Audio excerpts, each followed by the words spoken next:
Chapter 1. Beneath the Green Desert. The forest was not silent. It breathed, groaned, and whispered. In the highlands of Guatemala, the air is heavy with mist and moss, and the trees reach skyward like slow-moving giants. Beneath their tangled roots lie the bones of cities, not buried by time, but held tightly by the arms of nature. What once echoed with footsteps and voices now lives under layers of soil, leaves, and silence. In this green desert, where the eye can't see far, something ancient lingers just beyond the ferns. To the untrained eye, the wilderness seems untouched, but the trees grow on foundations carved by forgotten hands. Jungle vines stretch over stairways. Roots twist around stone carvings. The forest has not destroyed the cities. It has hidden them. In these humid hills, history is not gone. It waits. For centuries, locals passed by stone blocks, poking through the ground. Some remembered stories, whispers of cities swallowed, whole. Others stepped over cracked altars with no names. The jungle was dense enough to erase memory, but not entirely. Even in ruin, the Maya world refused to disappear. The idea of a green desert may sound like a contradiction, but this is what explorers found, a place full of life on the surface. But beneath it, a ghostly stillness. Roads, temples, ball courts, towers, all taken back by a patient, creeping wilderness. What remained above ground were fragments, hints, and shadows. The forest grew not as an enemy, but as a guardian. And in its embrace, it kept something vast and old alive, waiting to be rediscovered. Diego Garcia de Palacio's discovery. It was the year 1576. The Spanish Empire had extended far across the Americas, claiming lands, mapping territories, searching for riches and souls. One man, Diego Garcia de Palacio, journeyed through what is now Honduras and Guatemala on official orders from King Philip II. He was not a treasure hunter, but a magistrate, tasked with inspecting the conquered provinces.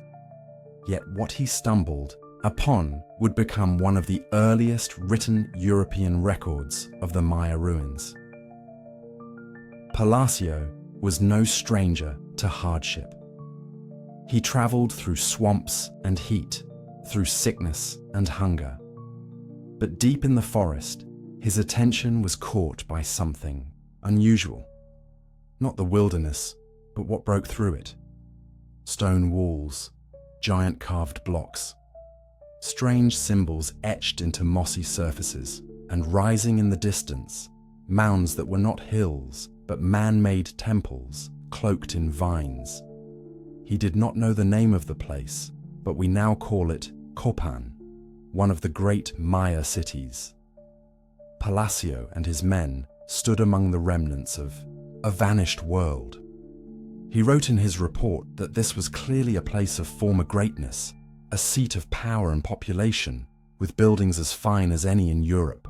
The craftsmanship, he said, could not have been made by the people currently living nearby, revealing both the wonder and the prejudice of his time. Palacio's account was brief, just 850 words in his official letter to the Spanish king, but it was enough to spark a quiet ripple of curiosity. For centuries, this note would be one of the few written mentions of the great Maya ruins. His journey may not have reached the glory he hoped, and his own ambitions faded with time. But unknowingly, Diego Garcia de Palacio became a doorway, the first outsider to peer into a lost civilization hidden beneath the trees. Stone faces in the shadows. As the Spanish passed through the forest, they began to notice faces watching them, not of living people, but carved in stone. Eyes stared from walls. Mouths froze mid-chant. Some figures bore animal traits. Others looked part human, part celestial. These weren't random decorations, they were guardians, gods, rulers, frozen in time. To European eyes, these sculptures were shocking. They did not resemble the saints or angels of cathedrals. Instead, they were fierce, bold, sometimes grotesque. Some smiled with sharp teeth, others held symbols of power, staffs, snakes, stars. The carvings covered columns, walls, altars, and steps. The deeper one walked into the ruins. The more faces emerged from the gloom. The style was unfamiliar, but the skill was undeniable. These were not crude works. The stonework showed planning, symmetry, and purpose. Even after centuries of rain and plant growth, the details had survived. Eyebrows, earrings, headdresses, all carved with precision. The Europeans may not have understood the meaning, but they could not ignore the mastery. There was something haunting about the way these faces appeared, emerging from the shadows like spirits. Some were massive, towering over the men who discovered them. Others were delicate, nestled in the corners of abandoned rooms. In the eyes of these statues, there was silence, but also pride. They had outlived their builders, and now they greeted strangers who could not read their language, but who felt their presence. Many of the sculptures had names once, names given by priests, scribes, or kings. But those names were forgotten. All that remained were the expressions, some serene, some angry, some mysterious. They stood in stillness, the last witnesses of a world that once pulsed with ceremony and sound. The power beneath their feet. As the explorers wandered through the mossy ruins, they began to see patterns, staircases aligned with the rising sun, temples stacked in layers that echoed the heavens, altars placed where shadows would fall precisely on equinox days. There was intelligence here, deep, calculated intelligence. This was not just art, it was architecture designed with purpose, math, and meaning. Even without books, the structures spoke. The Maya had built according to cosmic rhythms. They tracked planets, stars, and seasons with such accuracy that their calendars rivaled modern ones. At Copan, inscriptions showed symbols that counted days in vast cycles, thousands of years at a time. This was a civilization obsessed with time, with patterns, with the balance of earth and sky. And yet, by the 16th century, few of the locals remembered the full meanings. The plagues and violence that came with colonization had wiped out entire populations. Oral histories faded, rituals were banned, sacred books, written on bark paper in glyphs, were destroyed. All that remained were ruins, scattered like bones in the jungle. Still, the layout of the cities hinted at what once was. Temples arranged in harmony with the stars. Ball courts where sacred games echoed the struggles of gods. Pyramids layered like mountains, leading the soul upward. This was not random building. It was spiritual design. Every corner, every stair, every carving had meaning. The Spaniards may have stood in those ruins with little understanding, but they sensed something powerful, not in gold or treasure, but in silence, in the weight of the place, in the way it refused to vanish. The Maya had built with stone, yes, but also with knowledge. Knowledge that still whispered from beneath the moss and the roots. They walked on ground that once held kings, priests, astronomers, and poets. They stood where rituals were performed to shape the fate of entire cities. And though much had crumbled, the power remained, beneath their feet, in the stones, in the shadows of trees. Chapter 2. Ghosts of a Golden Age. Before the vines crept over temples, Before the jungle rose in silence, the Maya world was open, vast, and alive. Stretching from the Gulf of Mexico to the highlands of Guatemala, this land once held millions of people. It was not the endless green seen by conquistadors centuries later. In the age of greatness, it was a land shaped by human hands. Hills carved into terraces, forests cleared for maize fields, and causeways linking city to city in a web of movement and meaning. The land was busy, organized. Fields of corn, beans, and squash-fed dense populations spread across hundreds of settlements. Far from isolated tribes, the Maya lived in a network of sophisticated polities. Roads made of white limestone, the Sakbiob, stretched across the terrain, reflecting the moonlight and guiding travelers by night. Canals channeled water through fields. Reservoirs held enough supply to feed thousands through the dry months. Every inch of land was touched by planning. Even remote towns were connected to greater centers, and local lords ruled under the watch of powerful dynasties. Temples rose not only as places of worship, but as statements, declarations of order, knowledge, and harmony. The jungle of today is misleading. In the classical era, it was not untouched wilderness, but carefully managed space.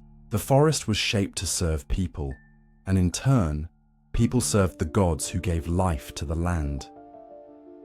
At its height, the Maya world may have supported over 10 million people, a figure that rivals or exceeds the population of most parts of medieval Europe at the time. And all of this existed in a land without beasts of burden, without wheels, without metal tools. Their achievements came from stone, sweat, and a vision of the universe written into every wall and altar. Timekeepers of the cosmos. To understand the Maya is to look upward, to the stars, the sun, the phases of the moon. For them, time was not only a way to count days. It was sacred, alive, part of the very shape of creation. They did not simply watch the sky, they lived according to its rhythms. Every ceremony, every war, every planting and harvest, all was timed to cosmic patterns. The Maya tracked the movements of Venus with uncanny precision. They followed solar eclipses and lunar cycles. They marked the solstices and equinoxes by watching light fall through temple doors and pyramid corners. Their great cities acted like observatories, their buildings placed to reflect the turning heavens. Their calendars were not just tools of time, but expressions of divine truth. The long count calendar traced the span of centuries, counting down, great cycles of creation and destruction. One of the most well-known dates, December 21st, 2012, did not mark the end of the world, as was later misunderstood, but the end of a Baktun, a 394-year cycle, and the beginning of a new one. They also used the Tzolk'in, a 260-day ritual calendar, woven from a mix of sacred numbers and gods, and the Hab, a solar calendar of 365 days. These were layered and interlocked, creating a complex vision of time as both linear and circular, always unfolding, always returning. Their math, too, was ahead of its time. They used a base 20 system, included a symbol for 0 centuries before it appeared in Europe, and built large numbers with simple, elegant dots and bars. Their temples, their stelae, and their codices are filled with numbers. Dates of birth, ascension, death, and prophecy. They counted not just days, but the energies that flowed through them, believing that every date had a character, a force, a purpose. In a world where nothing was random, every act had to be timed with care. Their calendar priests, the Ajekaij, carried this burden, reading the skies and guiding their cities through sacred time. Cities of the sky. At the heart of this golden age were the great cities, centers of politics, spirituality, and human achievement. Tikal, Palenque, and Copan stood among them like jewels in the jungle. Their pyramids pierced the tree line, catching the first light of dawn and the last glow of twilight. These were not cities built just for shelter. They were stages for ceremony, for power, for the drama of the gods and kings. Tikal, located deep in the Petén rainforest, rose as one of the greatest powers. With towering twin pyramids, plazas the size of fields, and temples that seemed to touch the clouds, Tikal was home to one of the longest-known dynasties in Maya history. It was a place of war and worship, where kings were buried in tombs beneath the steps of sacred shrines. Each building was aligned with celestial events. The stars shaped its very foundation. Palenque, by contrast, was a city of grace and beauty, nestled in the Chiapas highlands. It was home to Pakal the Great, a ruler who reigned for nearly 70 years. His tomb, sealed in the Temple of the Inscriptions, lay undisturbed for over 1,000 years. Carvings in Palenque show a kingdom where the architecture sang with detail, panels filled with myths, ceremonies and stories etched in stone like open books.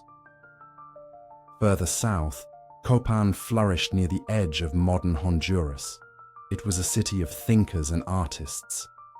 Its hieroglyphic stairway, made of 2,000 glyphs, remains one of the longest texts in the ancient Americas. It tells of kings and lineages, of victories and visions.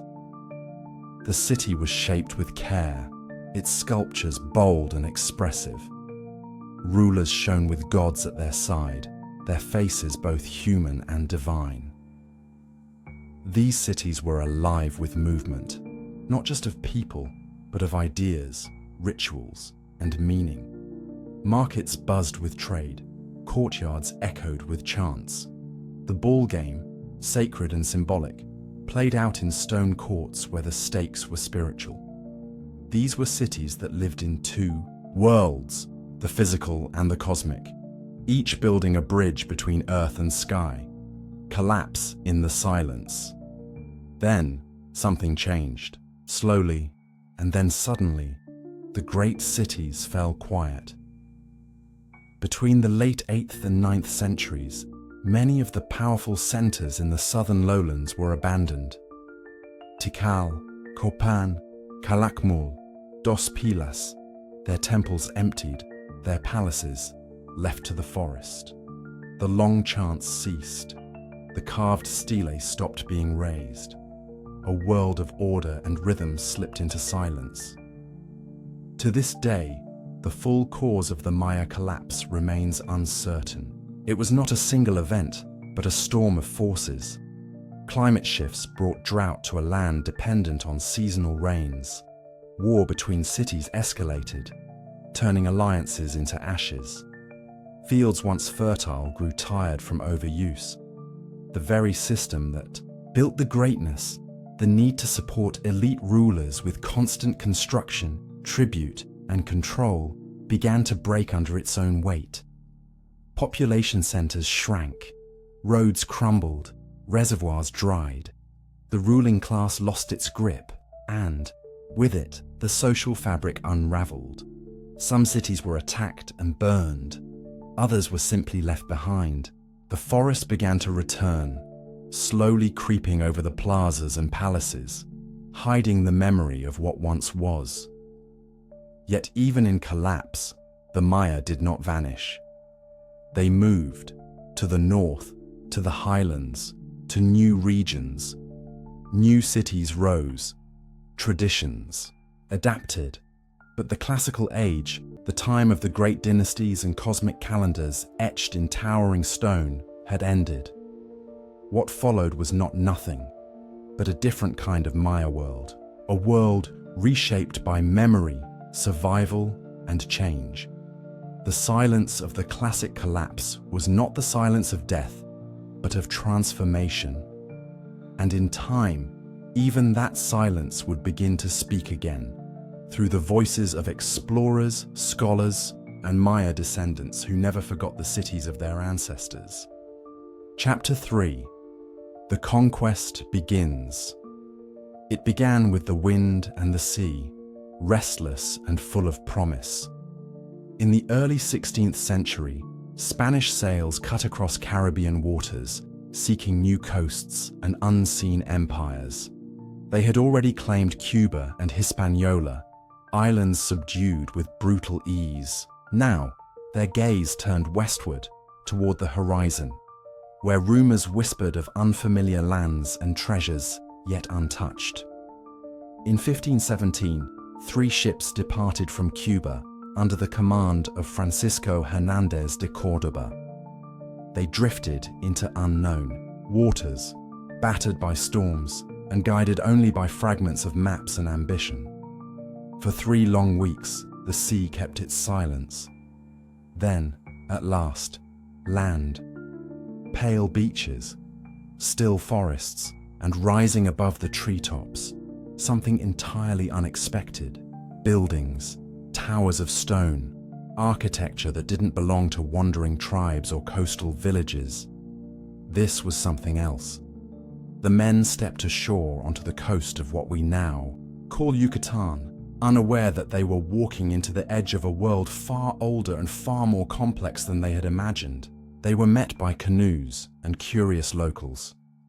These people wore woven clothes, spoke in organized tongues, and carried themselves with authority. They did not flee from strangers, they watched. The Spaniards called the land Yucatan, misunderstanding, a phrase in the local language. What they had actually heard might have meant, "We don't understand you." But the name stuck. And what they had found was no isolated coast, but the southern edge of a civilization that had once reached its peak centuries before. The Maya were still here, still building, still trading, still remembering. What seemed to the newcomers like a lost shore was in fact a living land, and it would not yield easily. Gods, blood, and misunderstandings. The first encounters were cautious. Gifts were exchanged, food passed between hands, but understanding was thin. The Spaniards saw pagans. The Maya saw strangers with strange clothes and weapons. Both sides watched, unsure what to expect. Then came the rituals. To the Spanish, raised on Christian rites and church bells, Maya ceremonies were incomprehensible. They saw temples filled with smoke and music.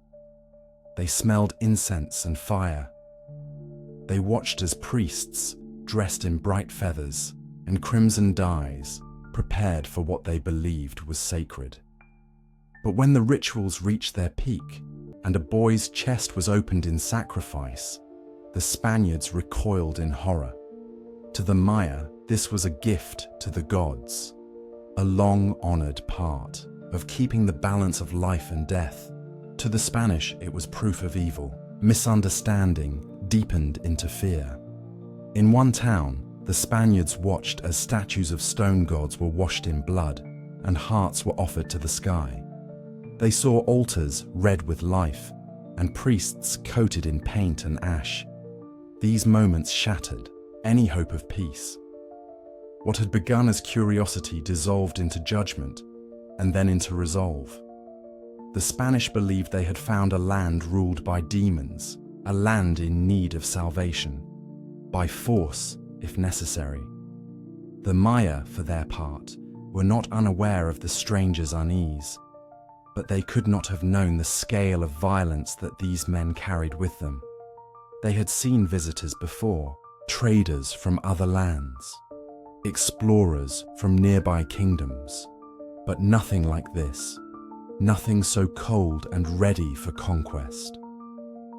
Battle at Champoton. Still reeling from what they had seen, the Spanish continued westward, hugging the coastline. They came to a town called Champoton. There they made camp, as they had done before, erecting crosses, saying mass, setting fires to keep watch. But the Maya of Champoton were watching too, and they had decided something very different. Just before dawn, the forest began to stir. The wind shifted. The air grew tense. And then, with sudden fury, the Maya struck. They did not attack as disorganized villagers. They came in ranks, warriors painted in red and black, shouting war cries, wielding obsidian-tipped weapons with precision and force. Their numbers were overwhelming. The Spanish, caught off guard, barely had time to organize. Arrows flew through the trees. Spears pierced armor. Even the famed Spanish steel and firearms were no match for the sheer coordination and courage of the Maya that day. The battle was chaos, and it was short. By sunset, over 50 Spaniards lay dead or dying. Francisco Hernandez de Cordoba, the commander, was gravely wounded. Almost every survivor carried injuries. They scrambled back to their ships, leaving behind the dead and the wounded, carried only by panic and the memory of what had happened on the shore. The Battle of Champoton would become one of the earliest and most complete defeats of the Spanish in the Americas. It shattered the illusion of easy conquest. The Maya had shown that they were not passive, not broken, not waiting to be ruled. They were warriors, and their land would not be taken without blood. Echoes of gold. The Spanish survivors limped back to Cuba, broken in body but not in spirit. What they brought with them, in stories and in small bags, would stir something powerful back home. Among the wounds and sorrow was something that mattered even more to the empire. Gold, trinkets, ornaments, artifacts taken from the Maya during early exchanges. Though the expedition had failed, the glint of gold was all that many needed to hear. Whispers turned to rumors. Rumors became plans. Another land of wealth had been found. A new empire, perhaps. Riches waiting beneath the jungle canopy.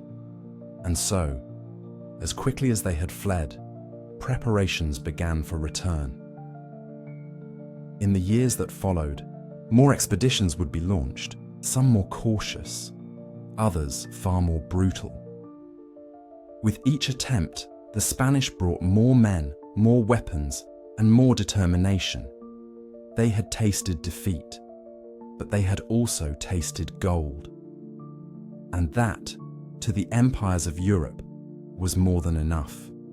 What they did not yet understand was that the Maya world was not like the Aztec capital they would soon encounter. It was decentralized, made of many cities, not one. Conquest would not come with a single strike. It would take decades, centuries even, and it would never be complete. But the clock had begun ticking.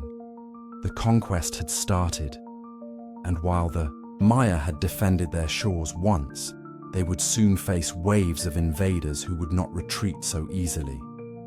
The jungles that once swallowed temples would now echo with muskets and prayers. And in the clash between two worlds, both would be changed forever. Chapter 4. Between Fire and Faith. The jungles were thick with silence, but the silence was not peace. It was the quiet that follows something being broken. A culture, a language, a prayer. When the Spanish arrived, they did not come with just swords. They came with crosses, with hymns, with a belief that the world must look and worship exactly as they did. But the Maya world was already filled with gods. They lived in trees, in rivers, in the stars, in the breath between heartbeats. These were not statues to be replaced, but spirits woven into the land itself. And yet, the friars believed these gods were demons, and so they began to bury them, sometimes with stone, sometimes with fire. But faith is not easily erased. Deep in the countryside, Maya villagers walked miles to churches built from the very stones of their temples. There, they bowed before these saints. But in their hearts, the saints wore the faces of older gods. The Virgin Mary became Ixchel, the moon goddess of weaving and birth. St. James rode not as a Christian knight, but as a thunder god on horseback. They whispered the names of their ancestors beneath Latin prayers. They offered candles where once they offered corn. To the friars, it looked like conversion, but it was something else, something older, quieter, and far more complex. This was not a surrender. It was a merging. One faith placed over another, like a thin sheet of paper over stone, where the shape underneath still presses through. Some churches held statues where behind the painted robes, old idols remained hidden. Some altars still smelled of copal, not incense. These acts were not just memory, they were resistance, a way to keep the sacred alive, even when the sky had changed. Diego de Landa's Inquisition. In the year 1562, a storm gathered not in the sky, but in the heart of a man named Diego de Landa. He was a Franciscan friar sent to Yucatan to bring the Maya to Christ. But de Landa was not gentle. He did not come to listen. He came to correct. To him, the Maya were lost sheep, wandering in darkness. And their gods, their books, their dances, he saw all of it as a threat to salvation. So he began to act. He gathered the Maya people of Mani, a town in the northern Yucatan. He built a fire, and into it he cast hundreds of sacred objects, stone, idols, masks, offerings, and most painfully, books. The books were not just writing. They were painted histories, filled with glyphs that told of the stars, the kings, the cycles of time. The Maya had only a few scribes. The knowledge was rare, sacred, and now it burned. De Landa called it an auto da fe, an act of faith. He believed he was saving souls, that by destroying the old ways, he was making space for a new truth. But for the Maya, it was not salvation, it was loss. Their history went up in smoke, page by page. The elders wept, and still they did not rebel. They mourned in silence. Some tried to bury their remaining books. Others passed knowledge by word, of mouth. But what was lost would never fully return. Ironically, even other Spanish officials were shocked by de Landa's cruelty. They investigated him. He was recalled to Spain, questioned, then released. And years later, he returned. Not humbled, but hardened. In his heart, the fire of that day still burned. The books that burned. There is no pain quite like forgetting. And for the Maya, the burning of their books was more than a cultural wound. It was a collapse of memory. These texts, written on bark paper folded like accordions, colored with careful hands, were not simple records. They were sacred calendars, scientific charts, origin stories, family lineages. They held predictions, prophecies, and deep knowledge of the stars. In them were entire worlds. Today, only 4 books survive. 4. From an entire civilization that lasted thousands of years, we know their names: the Dresden Codex, the Madrid Codex, the Paris Codex, and the Grolier Codex. These are kept far from the lands they were born in, hidden behind glass, studied in whispers. They are written in glyphs so intricate, so full of life, that even now not all have been fully understood. But what we do know tells us this: the Maya were mathematicians, astronomers, poets. They tracked the Venus cycle with pinpoint accuracy. They saw time as circular, not linear. They believed in balance between sky and earth, man and God. To imagine what was lost is nearly impossible. How many myths, how many medical recipes, how many stories of love, war, creation. In one fire, centuries of learning were erased. And yet, the flame did not kill everything. It could not reach the minds of those who still remembered. Some elders taught their grandchildren the old ways in secret. Some carved messages into hidden walls. Others spoke in code, weaving knowledge into stories that sounded like legend. The books were gone, but memory, even fragile, held on. A paradox in the pulpit. And here is where the story turns in on itself, where the man who lit the fire also became the man who preserved the ashes.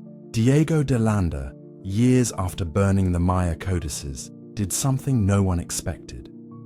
He began to write. Perhaps it was guilt, perhaps curiosity, perhaps the desire to document the very thing he tried to destroy. Whatever his reason, he penned a book titled Relación de las Cosas de Yucatán, an account of the things of Yucatan. In it, he described Maya customs, cities, ceremonies.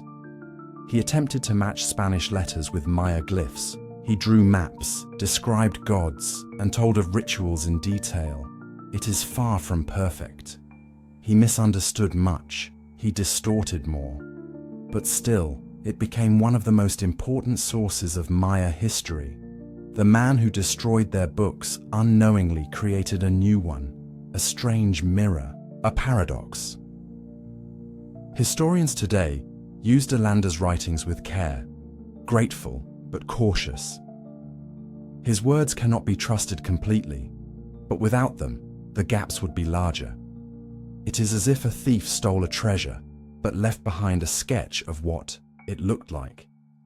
A sketch drawn with shaky hands and blind spots.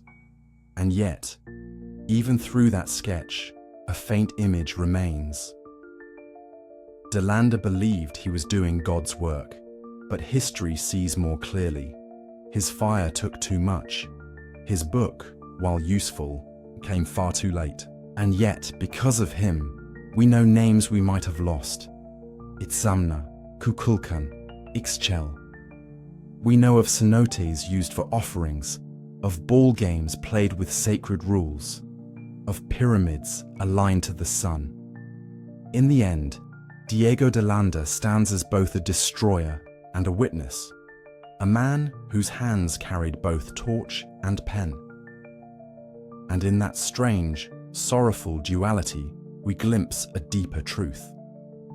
Sometimes, even those who erase the past leave behind pieces of it.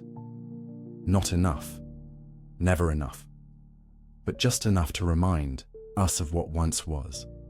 Chapter 5. Cities of the Ancients.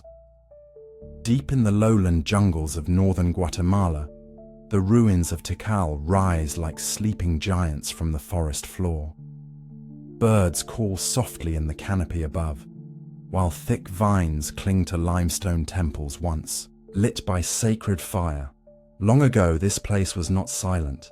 Tikal was the heart of a mighty kingdom, a place of rulers, warriors, astronomers, and dreamers. At its peak, more than 100,000 people lived here, and their lives unfolded beneath the watchful gaze of the gods. The city's skyline was not flat like a village, but vertical like ambition. Towering pyramids pierced the horizon, structures not just built for worship, but to align with stars. The largest of them, Temple 4, reached over 200 feet into the air. Its summit touched the sky and looked out across a sea of green. From there, a ruler could feel above time. And that was the point. In Tikal, kings were not just men. They were seen as gods in human form, born to rule, born to speak with the spirits. War was part of that divine right. Tikal's rulers were not peaceful.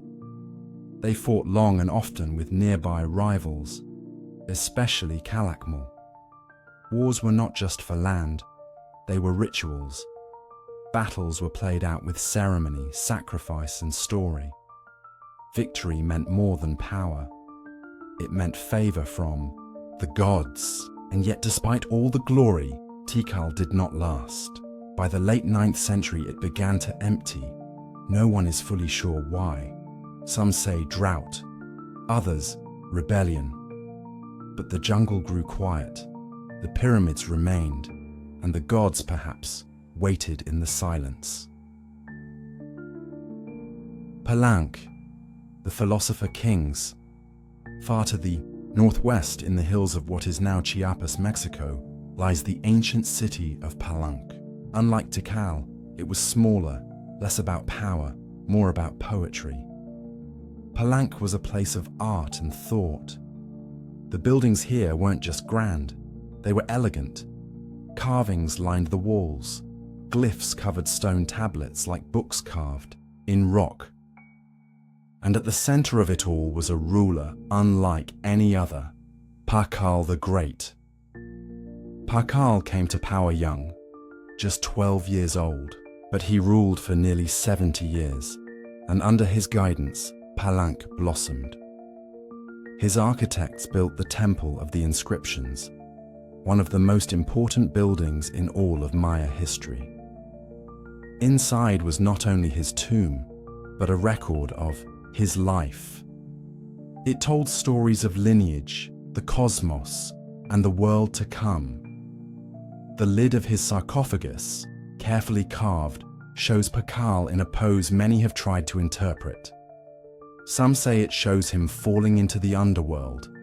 Others say rising to the stars. Either way, it is full of symbolism. Every detail matters. Palenque was spiritual.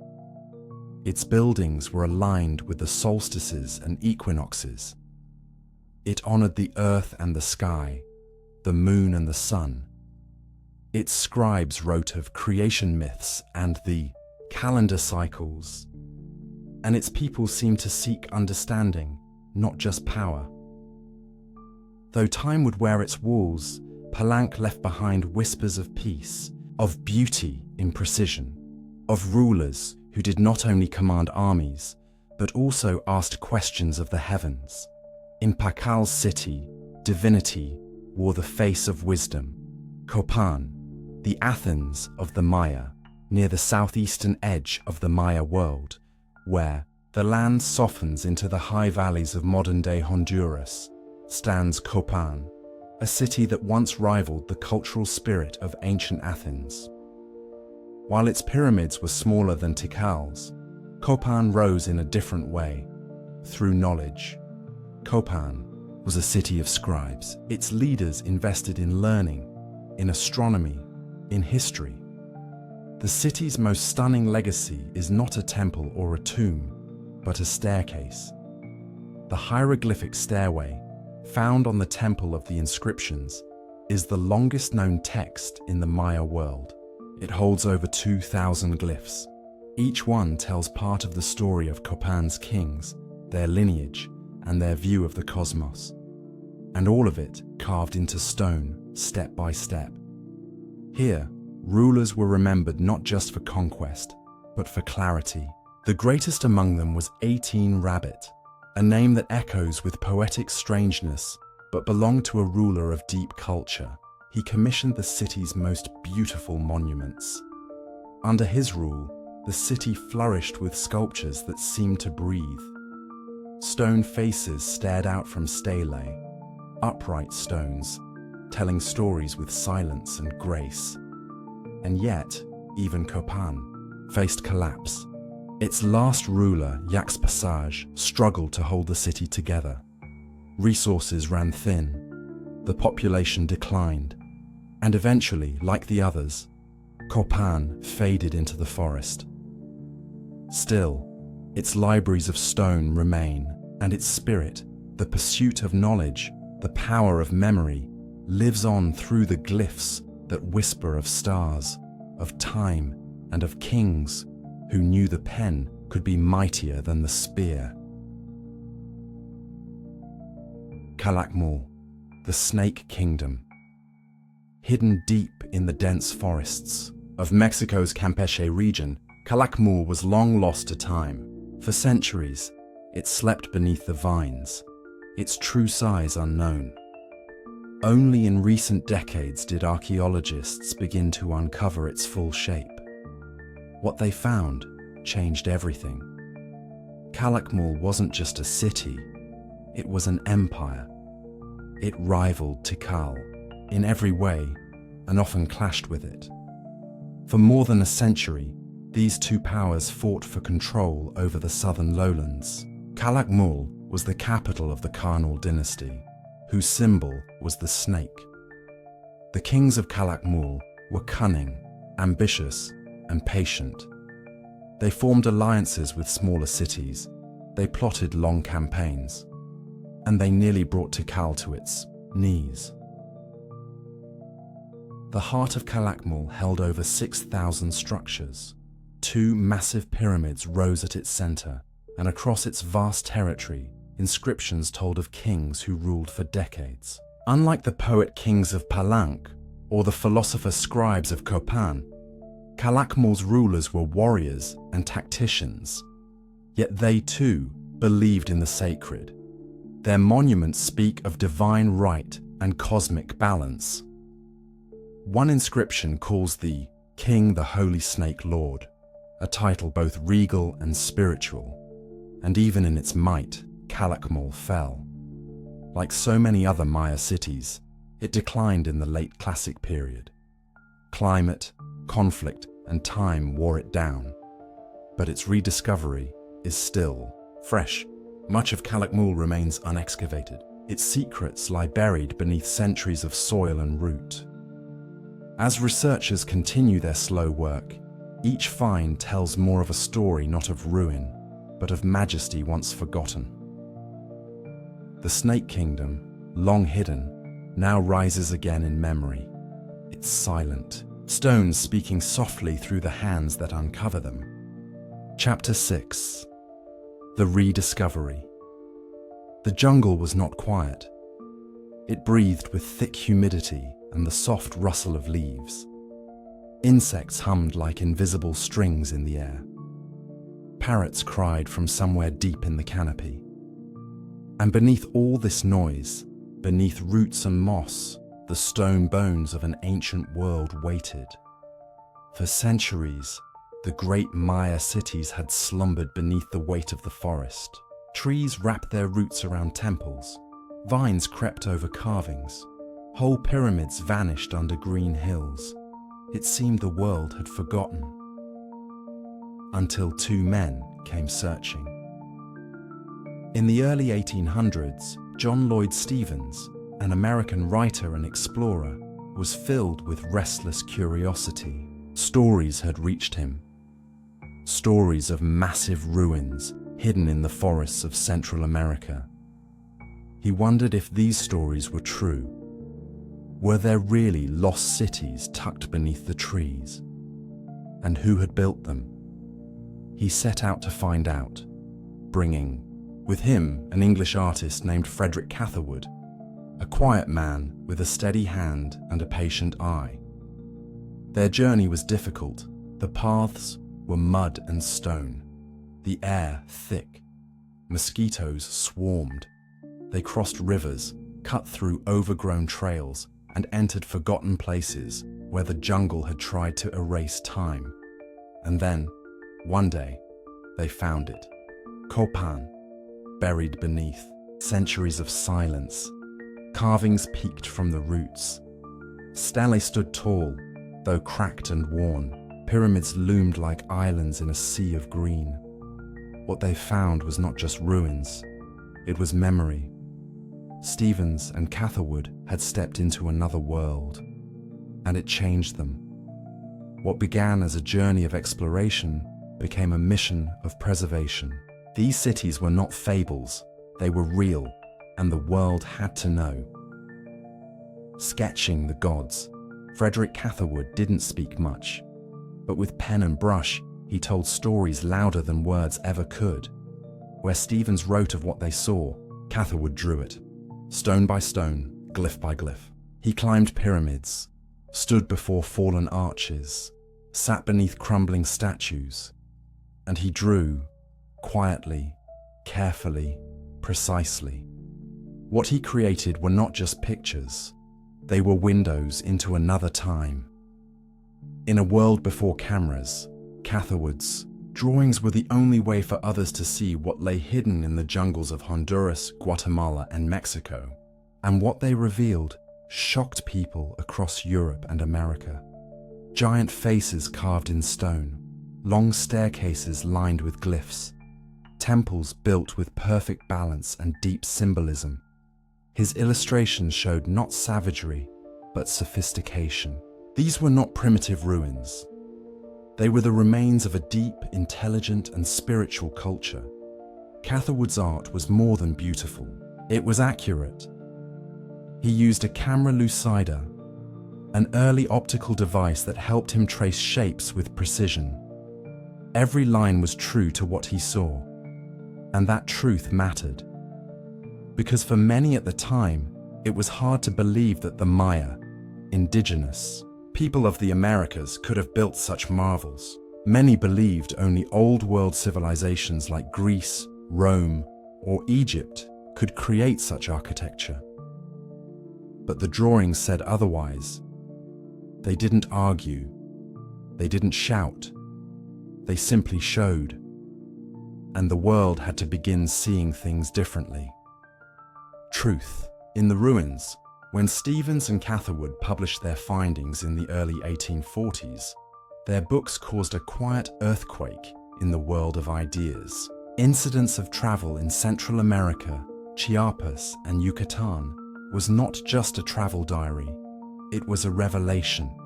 In its pages, readers followed their journey from village to jungle, from temple to tomb. And at the center of it all was one bold idea. The Maya had built these cities. At the time, this claim was controversial. Many Europeans believed that indigenous peoples were too simple to have created such structures. Some thought the ruins must be the work of Egyptians, or even survivors of Atlantis. But Stephens refused that idea. He looked at the locals, the faces, the customs. He listened. He connected the people of the present with the builders of the past. The same race who now walk these lands, he said, once raised these walls. It was a radical thought, but it was true. The evidence was all around them, in the glyphs, in the language, in the oral traditions passed down like quiet songs. The Maya had not vanished. They had endured, changed, yes, scattered, colonized, but not gone. The jungle had hidden their cities, but not erased their spirit. Stephens wasn't a scientist, he was a traveler. But sometimes it takes an outsider's eyes to see what others have long ignored. He and Catherwood didn't just explore ruins, they gave credit back to a people long denied it, and that perhaps was their greatest discovery. The legacy of discovery. The impact of their work did not end with books and drawings. Stephens and Catherwood sparked something larger. Their journey lit a fire in the minds of scholars, explorers, and dreamers. It laid the foundation for what would become Maya archaeology, a slow, careful, and reverent unfolding of a forgotten civilization. Because of them, others came, some to study, some, sadly, to loot. But the path had been opened. The names Tikal, Copan, Palenque, these began to echo in museums and universities. Glyphs were studied, temples measured, calendars slowly decoded. The Maya were no longer shadows in the jungle. They were a people with a voice. And Catherwood's drawings remain a treasure. Many of the monuments he captured have since been worn away by time, stolen or destroyed. But his illustrations survive. They are among the only accurate records of certain sites as they once stood. In some cases, his pencil saved what time could not. Stevens died young, at just 46. Catherwood passed a few years later, but their legacy lived on, in stone and ink. They did not rescue the Maya, but they helped the world remember them. They opened a door that would never fully close again. Today, the Maya people continue to live in the lands their ancestors once ruled. They speak in languages rooted in the ancient tongue. They weave stories into cloth, pray to gods both old and new, and walk among ruins not as strangers, but as descendants. The rediscovery was never really about ruins.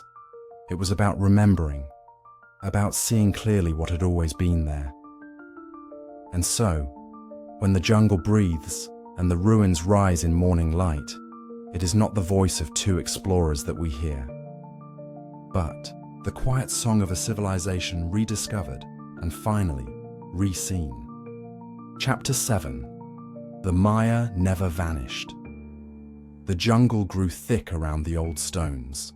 Moss and vines wrapped themselves over broken temples and shattered altars, as if the earth was slowly tucking the ruins into sleep. But the story of the Maya did not end with the fall of their great cities. It changed shape. It moved from the towering pyramids and sacred ball courts into kitchens, farmlands, and quiet homes. Though the royal courts dissolved and the carved stelae fell, the Maya people did not vanish. They adapted. They survived. When Spanish ships arrived on the shores of Mesoamerica, they came with steel, fire, and foreign gods. The conquest was not swift, and it was not simple. Maya communities resisted for over 170 years. Some fought with weapons, others with silence, and many with survival itself. In the highlands and forests, villages remained, holding on to pieces of the old ways while learning how to live beneath new rulers. Diseases brought by the Europeans took a heavy toll. Whole towns disappeared under the weight of sickness. But still, the thread did not break. Instead of temples, Maya wisdom moved into the home. Grandmothers whispered it in lullabies. Farmers folded it into their knowledge of the seasons. Healers blended ancient herbs with new beliefs. While the world looked at the ruins and saw a lost civilization, the truth was simpler. The Maya had become quieter, but never gone. Over time, their lands were taken, their languages silenced in schools and their sacred practices forbidden. Yet in hidden corners, behind closed doors, traditions held on. The Maya civilization had transformed, not into nothing, but into something smaller, closer, and often unseen. It was no longer a kingdom. It was a people, breathing quietly beneath the weight of history, languages of the ancestors.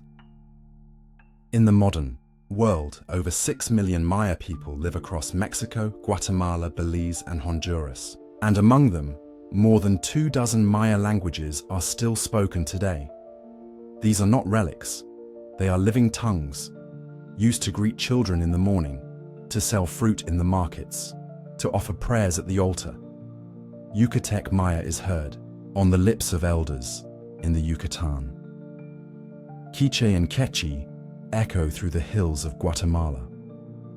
Other languages, Mam, Tzotzil, Tzeltal, continue in daily life. Each has its own rhythm, its own poetry, and its own wisdom passed down through generations. These languages carry more than words. They carry a way of seeing the world. Many do not separate past and future in the same way English does. Time is circular. Memory is sacred. Words are not only tools, they are offerings. In some dialects, the word for tree includes the idea of breath. The word for corn includes the idea of life. To speak in Maya is to remember that everything is connected. For centuries, These languages were pushed aside. Schools punished children for using them. Governments favored Spanish. But in recent decades, something powerful has happened. Maya activists, teachers, and elders have worked to preserve their tongues. Radio stations now broadcast in Maya languages. Storybooks are printed for children, and language classes teach not just grammar, but pride. Language is survival. It is how a people remember who they are. And though the cities of stone may crumble, a language still spoken is a temple still standing.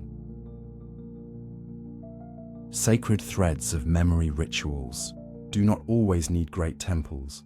They need only memory, rhythm, and the human heart. Across Maya communities today, sacred traditions are still practiced, not as imitations of the past, but as living ceremonies woven into daily life. In small villages, the calendar of rituals follows the seasons. There are ceremonies for planting corn, for harvesting beans, for the birth of a child, or the passing of a grandparent. Elders light candles and offer prayers in the Maya tongue. Incense curls upward, carrying voices into the sky.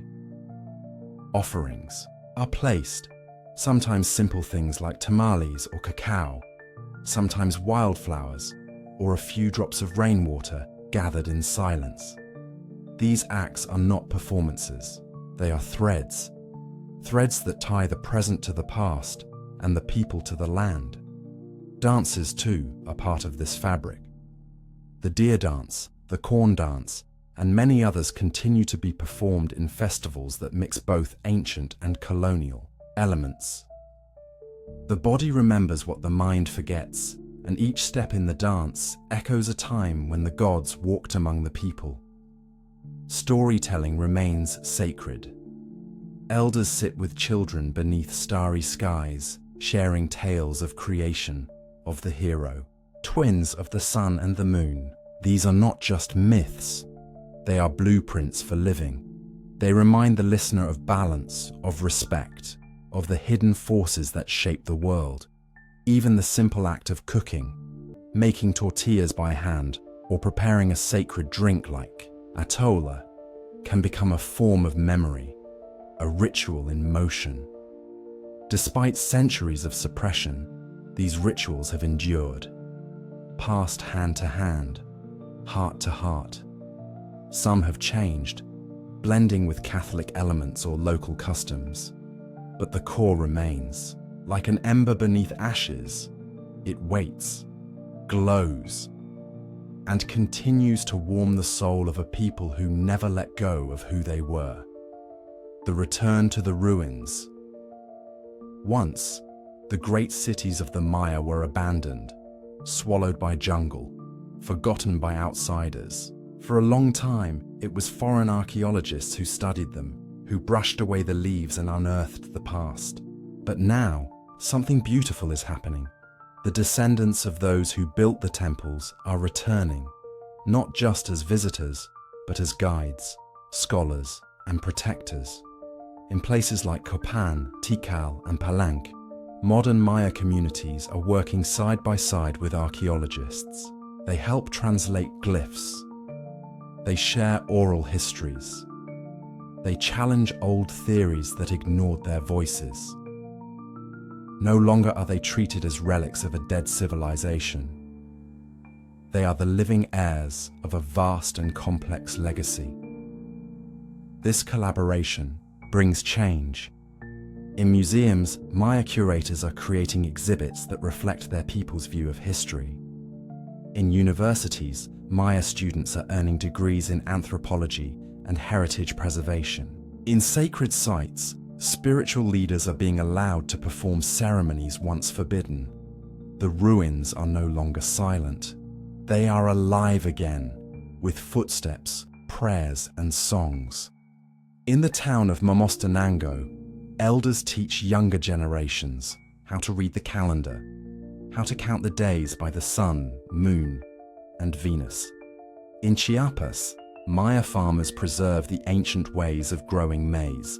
In the Petén, forest guides blend environmental science with ancestral knowledge. These are not romantic gestures, they are real acts of reclamation. The Maya never needed outsiders to tell them who they were. But now, their story is being told, not just in books, but in their own voices, not just in ruins, but in living villages. The past is not behind them, it walks beside them, and so the cities may sleep, but the people are wide awake. Chapter 8. The Glyphs, Awaken. The stone walls stood still beneath the canopy of green. For hundreds of years they waited. Wind brushed across the old carvings, vines wrapped around the temples, and moss grew in the grooves of ancient glyphs, symbols carved with care, yet unread by modern eyes. These weren't just pictures, they were a script, a language, a voice. But that voice had gone quiet. When the great cities of the Maya were rediscovered, their buildings were examined, measured, and photographed. But the writing, the delicate symbols covering pillars and doorways, remained a mystery. Travelers and scholars stared at them, sketched them into journals, and speculated about their meaning. But the true message behind the glyphs remained hidden. They looked beautiful, purposeful even, but like a sealed book, their knowledge was locked away.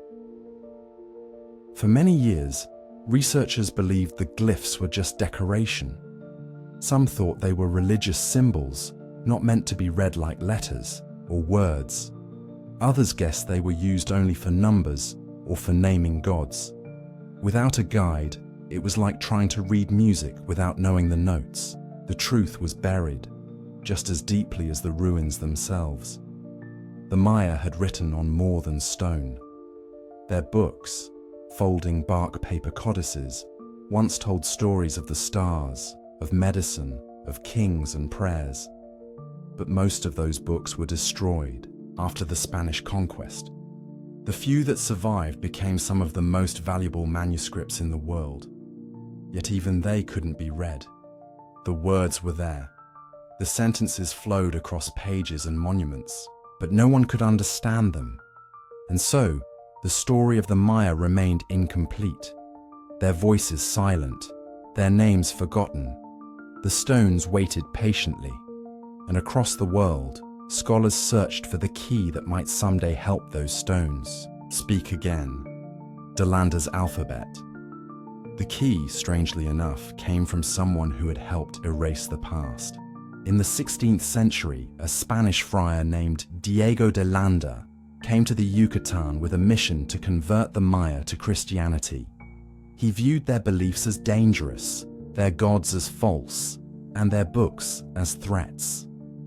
In a single act of destruction, he ordered the burning of hundreds, perhaps thousands, of Maya codices, along with sacred idols and ritual items. It was one of the most tragic losses of knowledge in history. But among his writings, de Landa left behind something unexpected. He had attempted to record the Maya alphabet. He asked native scribes to show him the symbols for certain Spanish letters and words, and he wrote them down in his own notes. His table, known today as de Landa's alphabet, was full of mistakes and misunderstandings. He didn't fully grasp how the Maya writing system worked, but it was a beginning, a small light in a dark tunnel. For years, no one could make sense of the alphabet.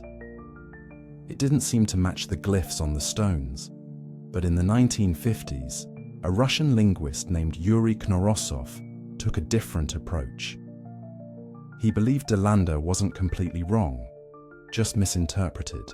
What if the glyphs didn't stand for single letters, like the English alphabet, but for whole syllables?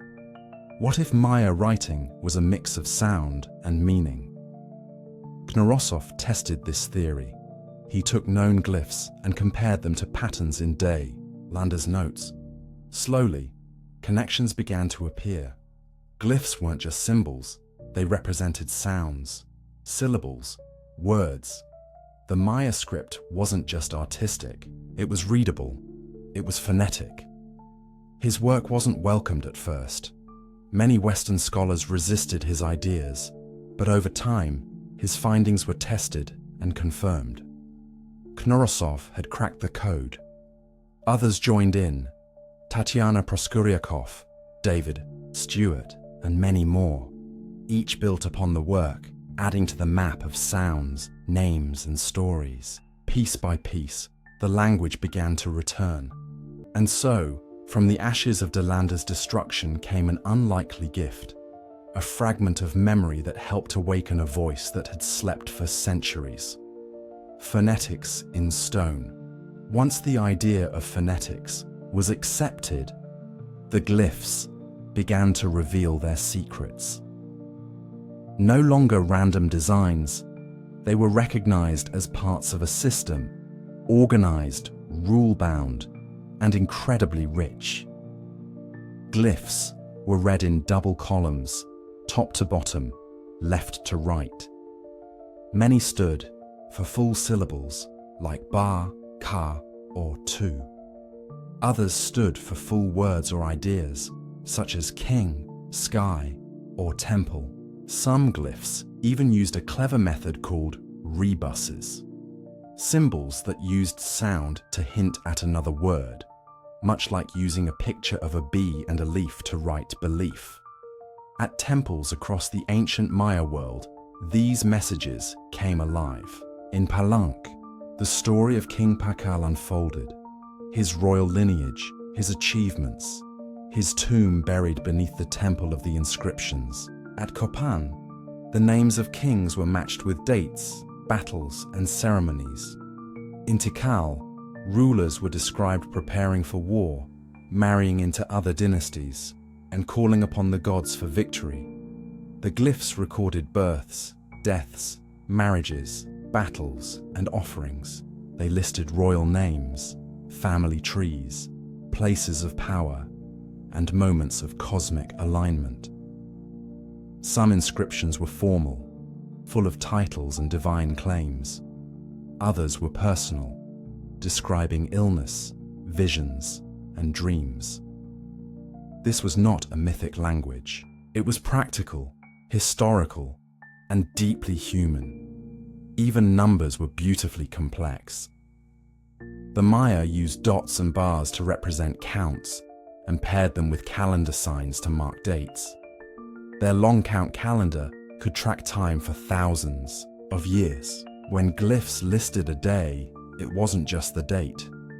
It marked where the ruler stood in the great cycles of creation. Every wall became a chapter, every stairway a timeline, every carved stela a page of living history. What had once been still, stone was now a living library. It was not just about language, it was about listening. The Maya had always been speaking. It simply took time to learn how to hear them again. Voices from the stones. As the glyphs were decoded, something extraordinary began to happen. The silence broke. Names were spoken out loud again. Names like Yaks Kuk Mo, founder of a dynasty in Copan, Lady Kabul, a queen and military ruler, Chak Tok Ichak, a king of Tikal whose life ended as war raged around him. These weren't vague figures. They had lives, families, struggles, and triumphs. Their words, once sealed in stone, could now be read. Some inscriptions were grand, listing rulers' deeds in battle, their bloodlines, and their sacred duties. Others were tender. One stela records a prince's grief for his lost father. Another marks a celebration with music, feasting, and dances. They spoke of temples being raised to the gods, of prisoners captured, of alliances made through marriage. The voices weren't just from kings and priests. They came from scribes, from astronomers, from the artists who carved the stories. The writing gave back a sense of self. For too long, the Maya were seen as a mystery, a lost people. But the truth was more beautiful. They had never truly vanished. Their cities had been abandoned, yes, But the people remained. Their traditions continued, and now their history was speaking again, in their own words. Even modern Maya communities were changed by the return of the glyphs. Young people began to learn the script. Artists used it in murals, weavings, and carvings. Ceremonies began including glyph readings again. The language that once echoed through palaces and pyramids was now returning to classrooms and homes. Archaeologists and linguists began working with Maya elders, sharing discoveries and collecting oral histories. The ancient script was no longer something to study from afar. It was something to reclaim, to honor, and to carry forward. The stones no longer whispered. They spoke with strength. The temples stood under the sun as they always had, but now their meaning was known. They were not silent ruins. They were storytellers. They spoke of a people who tracked the stars, who built cities with vision and faith, who carved their dreams into limestone and trusted the earth to carry their voice across time. And now we hear them again. The glyphs have awakened. The Maya speak once more. Chapter 9. Star Wars and Sacred Kings.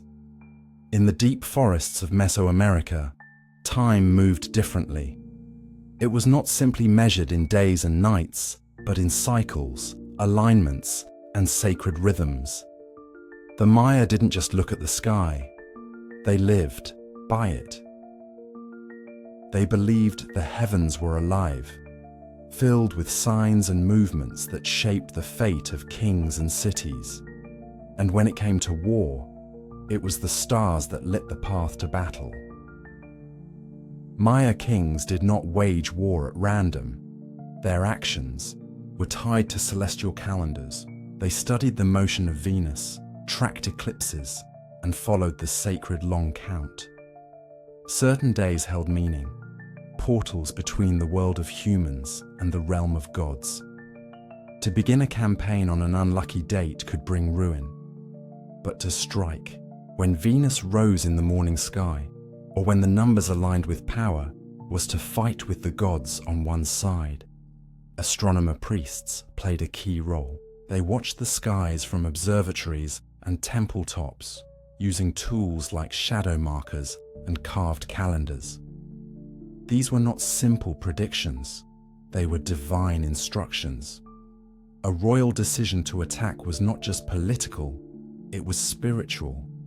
A ritual, a performance played out on Earth to mirror the movements of the stars above. This made Maya warfare deeply symbolic. A battle was not only for land or wealth, it was for cosmic balance. Each victory, each captive taken, was believed to strengthen the world, to restore harmony between the heavens and the earth. When a king declared war, he was not just a leader, he was a vessel of fate. This belief system gave Maya warfare its rhythm.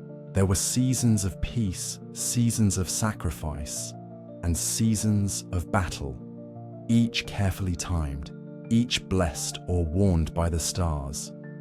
Even the term used in glyphs for battle, often translated as Star War, reflects this deep connection. War, like rain, was part of a larger cycle. It came when the sky called for it. Pakal the Great and his tomb. Among the many kings of the classic period, one name rises like a star above the rest. Pakal the Great of Palenque. His reign stretched for nearly 70 years, one of the longest in Maya history. He ascended the throne as a boy and grew to become not only a powerful ruler, but a symbol of stability and vision. Under Pakal, Palenque flourished. Great temples were built, and artistry reached new heights. His city became known for its elegance, its ordered streets, and its elaborate inscriptions. Pakal wasn't just a ruler. He was seen as a bridge between the gods and the people. He claimed descent from divine ancestors, linking his bloodline to the stars themselves. But it was in death that Pakal left his most enduring legacy.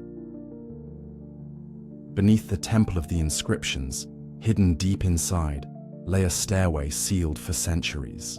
When archaeologists opened it in the mid-20th century, they discovered a burial chamber unlike anything seen before.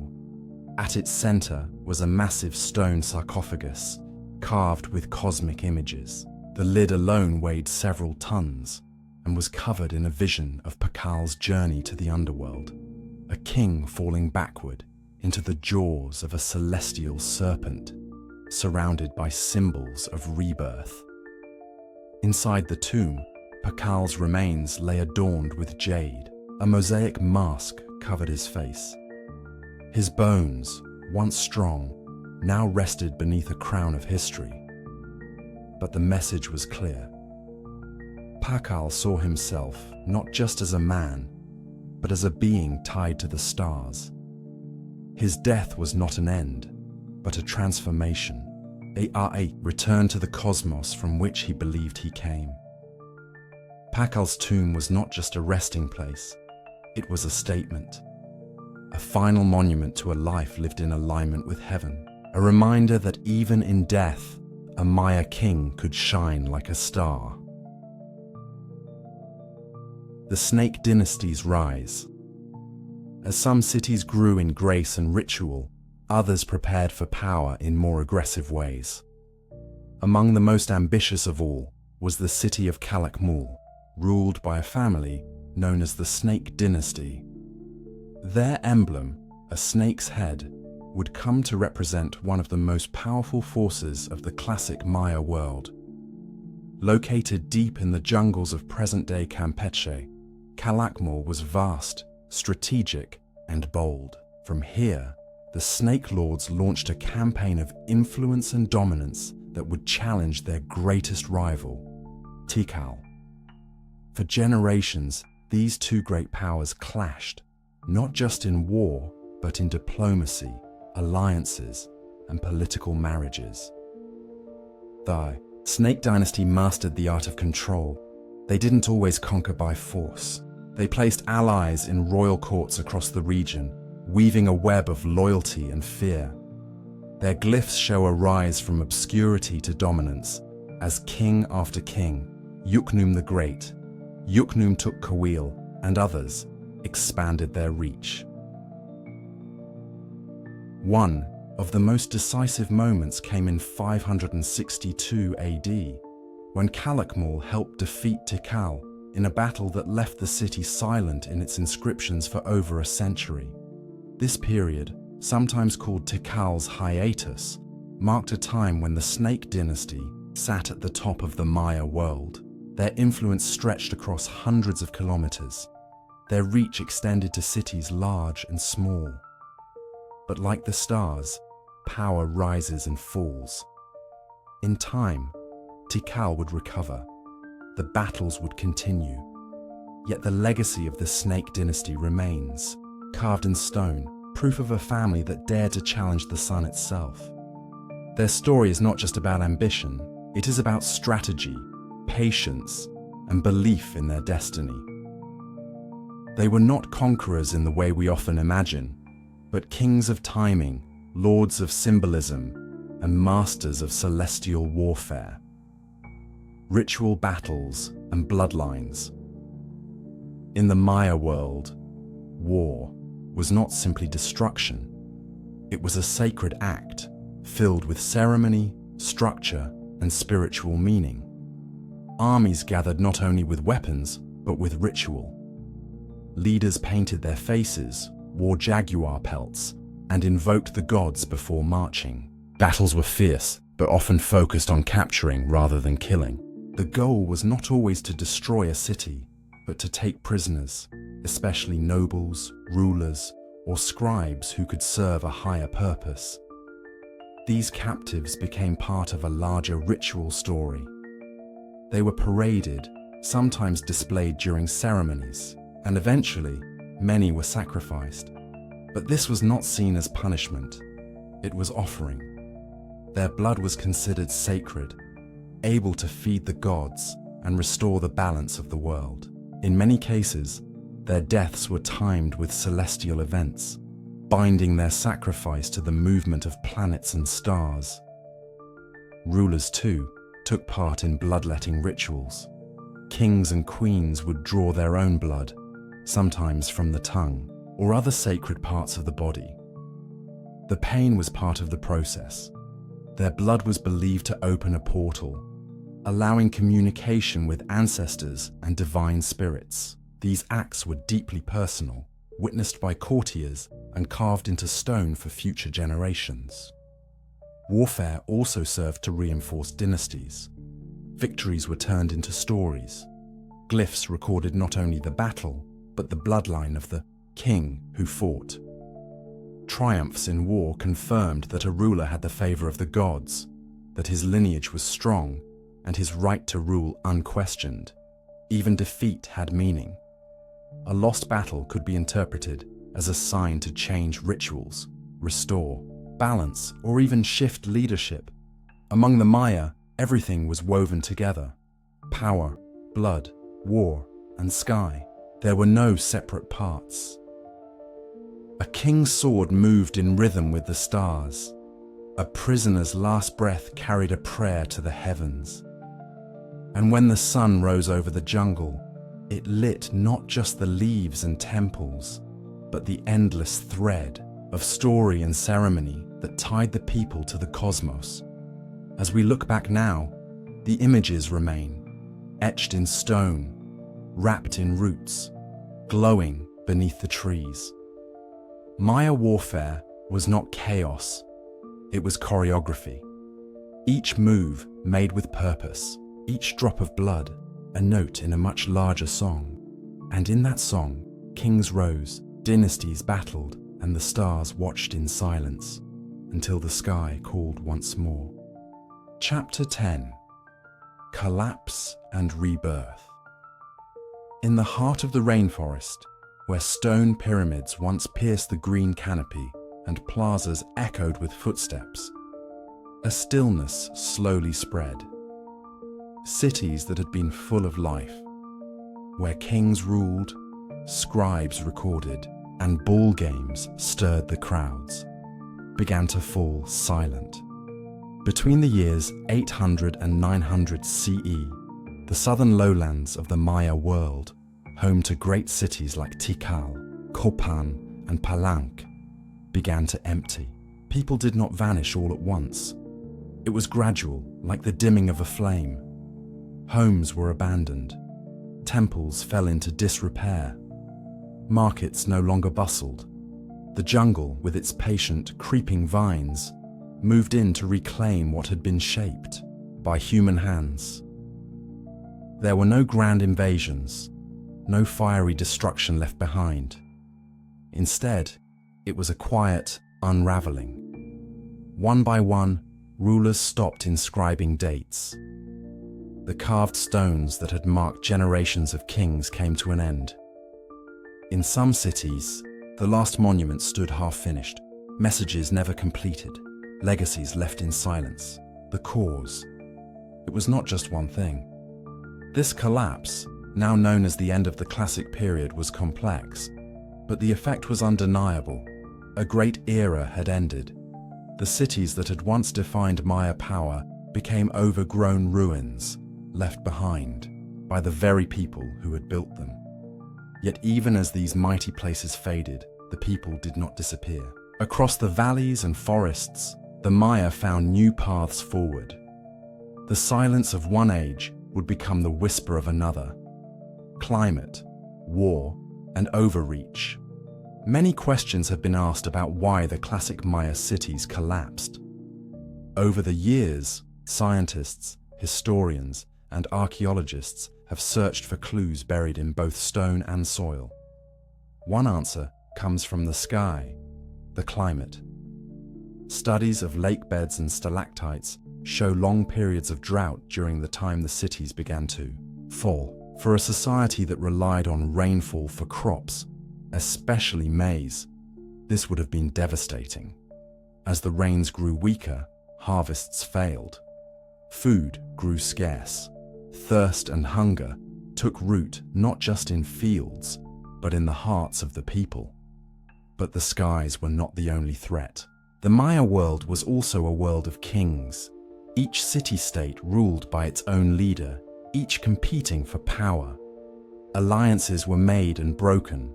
Wars were fought not only for land, but for prestige. In many places, monuments tell of battles, captives, and conquests. As rivalries deepened, resources were drained. Cities invested more in war than in well-being. The cost of glory became too high. Blood stained the plazas where once only incense had burned. Another part of the story lies in the burden of success itself. As cities grew, so did their needs. More people meant more food, more water, more organization. The rulers built bigger palaces, higher temples, and demanded more tribute from their people.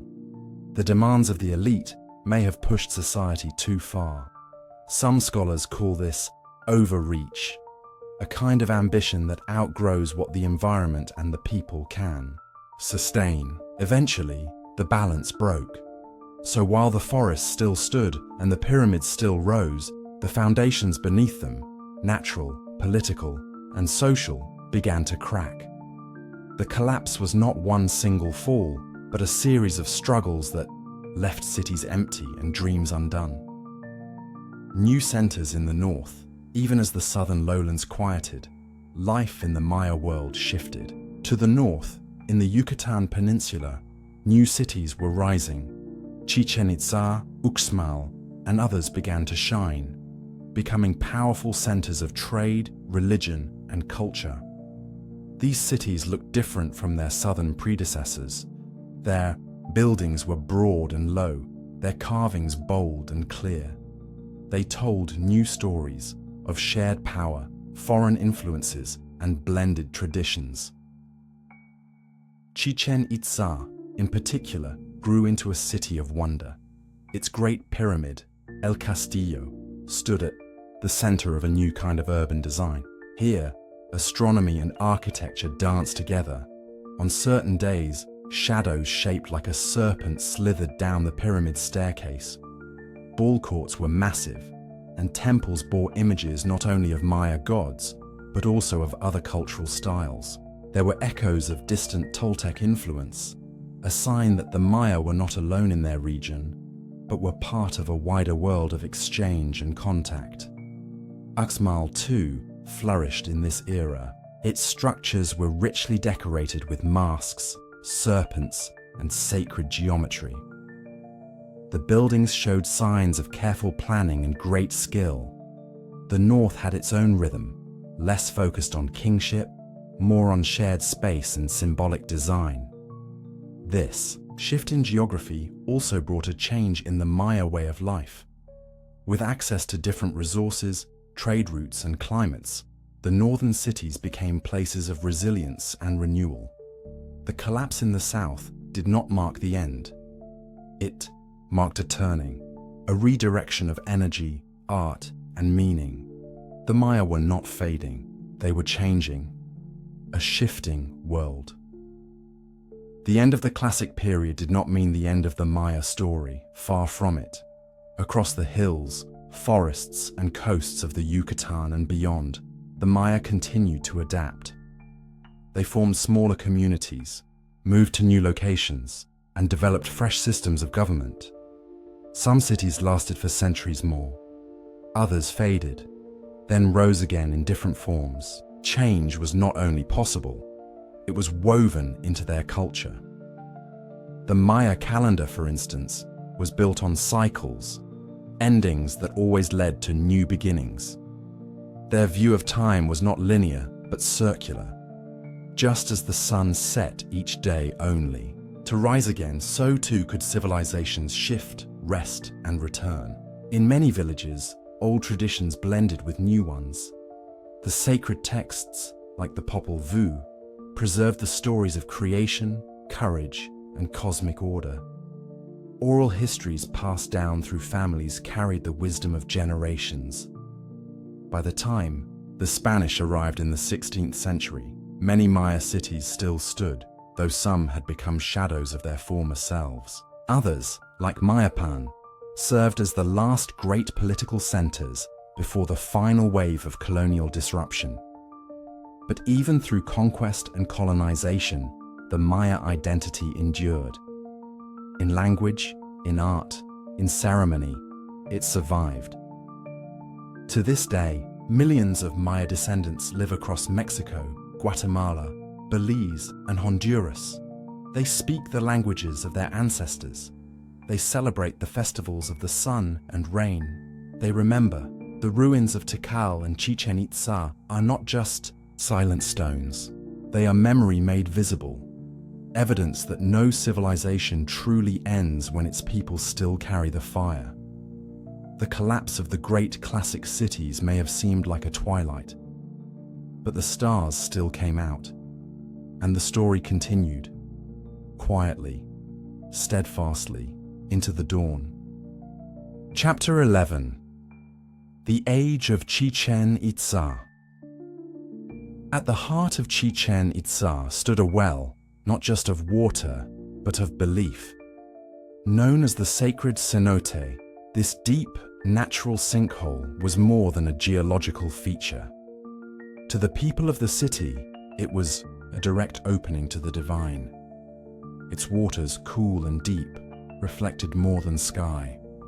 They reflected a world in which life and death, gods and mortals, met in ritual and reverence. The cenote played a central role in the spiritual life of Chichen Itza. Offerings were lowered into its depths, precious objects, ceremonial tools, and, at times, people. Gold, jade, and carved shells sank beneath the surface, given in exchange for blessings, for rain, for guidance. These sacrifices were not cruel, but sacred. They were meant to keep balance between worlds. The well was a portal, a place where prayers could rise and answers might fall. Beside this sacred space, a new symbol took root, the feathered serpent. Known in Maya tradition as Kukulkan, and in later Toltec lore as Quetzalcoatl, this god combined the earthbound form of a snake with the freedom of feathers. He was movement, transformation, and wisdom. The pyramid dedicated to him, El Castillo, stood with perfect geometry, aligned with the sun and stars. On certain days, shadows on its staircase shaped a serpent descending toward the earth, as if the god himself had come down to walk among the people. This blending of water and serpent, cenote, and Kukulkan gave Chichen Itza a spiritual identity unlike any before. It wasn't just a place to live. It was a place to reach beyond the human, to honor forces larger than life. The sacred well held the past. The serpent led the future. And between them, a city rose, steeped in wonder, fear, and awe. A city of pilgrims and power. Chichen Itza grew not only because of its beliefs, but because of its reach. Unlike the older southern cities, which were largely isolated, Chichen Itza became a crossroads. Merchants, pilgrims, and rulers from distant lands came to its gates. The roads that led to the city carried goods, yes, but also stories, ideas, and influences. It was a place of power and a place of pilgrimage. The architecture reflected this openness. Wide plazas, colonnaded halls, and stepped pyramids rose in symmetry. Buildings were built not only for kings, but for gatherings, for ceremonies that welcomed thousands. The Great Ball Court, the largest of its kind, stood as both a place of sport and of sacrifice. Its walls whispered the echoes of players whose games carried divine meaning. Victory here was not about points, it was about fate. Across the city, other monuments told of influence far beyond Maya borders. Columns lined the Temple of the Warriors, something rarely seen in earlier Maya designs. They held up long halls where carved stone warriors stood at attention, each one a frozen sentinel of order and might. Murals showed figures wearing headdresses and cloaks that hinted at northern ties, perhaps Toltec. This blending was no accident. It was intentional. Chichen Itza did not copy. It absorbed, and with that blend came power. The rulers of Chichen Itza were more than kings. They were stewards of a sacred site, keepers of knowledge, and guardians of the gateway between worlds. The city became not only a capital, but a spiritual beacon. Pilgrims came seeking blessings. Traders came seeking wealth. Together, they shaped a place where belief and ambition were one and the same. Warriors and cosmology, the world of Chichen Itza was marked by a different kind of ruler. A warrior priest who saw the cosmos not only through the stars, but through the sword. Murals, etched on temple walls, showed scenes of conquest, sacrifice, and divine order. The cosmos was not a place of peace. It was a place of cycles, creation, destruction, and rebirth. To keep that balance, action was needed. In the temple of the jaguars and the temple of the warriors, art came alive with symbols of strength. Warriors were shown leading prisoners, holding spears, and standing above enemies. But these were not random scenes of violence. They were ritual acts, deeply tied to Maya beliefs about time, space, and the gods. Blood was not just life, it was power. And to spill it, in the right way, could keep the universe in motion. The city's designers understood the stars. They aligned buildings to solstices and equinoxes, to Venus and the sun. The famous pyramid of Kukulkan, for example, had 91 steps on each side, 364 in total, with the top platform making 365, the number of days in the solar year. This was no accident. It was a message. The city lived in harmony with time itself. But where earlier Maya cities placed kings at the center, Chichen Itza showed a shift. Power was less about lineage and more about shared vision. Councils may have ruled here, or multiple leaders, perhaps from military, religious, and noble backgrounds, held influence together. What mattered was not just who ruled, but how well they served the cosmic order. This was a city of structure, where temples and palaces were placed like stars on a sky chart. Every angle meant something. Every step was part of a path. In this city, walking through the plaza was like walking through a living calendar. Every shadow, every echo, every carving carried meaning. The world was written in stone, and those who ruled read it with care. Twilight over the north, but even the brightest sun must set, and in time, the light over Chichen Itza began to dim. No great battle is recorded, no single disaster is told. But slowly, as before in the south, the city began to lose its rhythm. By the late 1100s, signs of retreat appeared. New temples were no longer built. Roads grew quiet. The sacred plazas no longer rang with ceremony. The reasons remain uncertain. Perhaps political change pulled power away. Perhaps the alliances that had fed the city's strength began to fray. Some suggest rising rivalries, especially with nearby. Cities like Mayapan may have played a part. Others look again to the skies and to the soil for hints of drought or failed harvests. Whatever the cause, the people moved on. They left behind the pyramid of the feathered serpent, the halls of warriors, and the sacred cenote. But they did not leave behind their spirit. The memory of Chichen Itza remained strong. Even centuries later, the Spanish heard tales of its greatness. Pilgrims still came, legends still grew, and today, as the sun sets over the ruins, the shadows still dance along the temple steps. On the right day, the serpent still appears, crawling down the pyramid, just as it did 1,000 years ago. It is as if the city remembers. as if the stone still breathes the songs of warriors and the prayers of priests. Chichen Itza may have faded, but it never truly vanished. It became a monument not just of stone, but of spirit, a place where power, belief, and time touched hands.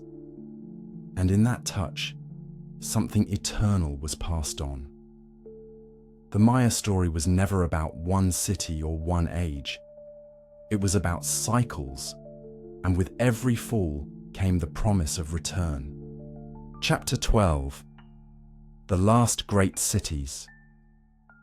In the northern hills of the Yucatan Peninsula, rising like a dream from the earth, stood Uxmal, one of the last great gems of Maya civilization. While many ancient cities were built in steep valleys or deep forests, Uxmal was set gently among rolling terrain, its buildings basking in the warm glow of the sun. Unlike the soaring monuments of earlier eras, Uxmal's architecture radiated grace, balance, and refinement. At the city's heart stood the Pyramid of the Magician. Unlike most Maya pyramids, which had sharp angles and rigid symmetry, this one curved softly, its base oval and its steps rising in smooth layers. According to legend, the pyramid had been built in a single night by a magical dwarf, a story that gave the temple its name. But even without the legend, the structure felt mystical. It seemed less like a fortress and more like a sculpture, an offering to the gods made of stone and silence. Uxmal's buildings were adorned with intricate carvings, rows of masks, symbols of rain gods, serpents, and celestial markers. These were not just decorations, they were codes. Every detail held meaning, every image a message from the heavens or the earth. The nunnery quadrangle, with its four sides perfectly enclosing a central courtyard, served as a sacred school, a palace, or perhaps something more. Its walls spoke of cosmology and order, geometry and grace. But what set Uxmal apart was its sense of harmony. The city seemed to breathe with the land, its lines flowing with natural hills, its plazas catching the wind, and the light just so. Uxmal was not a fortress of power or a center of war. It was a sanctuary of beauty, a place where the Maya vision of balance between people, gods, and nature was made real. Mayapan's experiment. While Uxmal thrived on artistic refinement, another city would rise with political ambition, Mayapan. Located not far to the east, Mayapan emerged in the centuries after Chichen Itza's decline, and for a time, it would become the last true capital of the Maya world. Mayapan's walls were thick and high. Its buildings, though smaller than those of earlier cities, were many. It was a place of crowds and councils, a city built on the idea of unity, at least for a while. Unlike the old royal courts where one king ruled with divine authority, Mayapan was structured as a confederacy. Powerful families from across the Yucatan formed a shared government where decisions were made together and power was balanced. It was, in many ways, an experiment, an attempt to bring peace through cooperation. For about 2 centuries, this arrangement held. Trade flourished, temples rose, rituals were observed. The city became a hub where people from distant regions gathered to share in ceremony and commerce. It was not just a center of rule, it was a symbol of shared survival in an age of change. But beneath the surface, tensions brewed. As in many political systems, trust faltered. Rivalries deepened. One noble house gained more power than the others, and soon, alliances began to crumble. Accusations of betrayal echoed through the cities, council chambers. By the mid-15th century, the experiment came to a bitter end. A violent uprising shattered the peace. The city's buildings were burned. Its leaders were killed or scattered. Mayapan's dream of unity was gone. What remained were lessons of hope, of failure, and of the delicate balance between ambition and trust. The Maya had tried to form a united future, but old divisions proved hard to erase. Still, the memory of Mayapan's effort lingers, a final, bold attempt to shape a different path. The paths between kingdoms.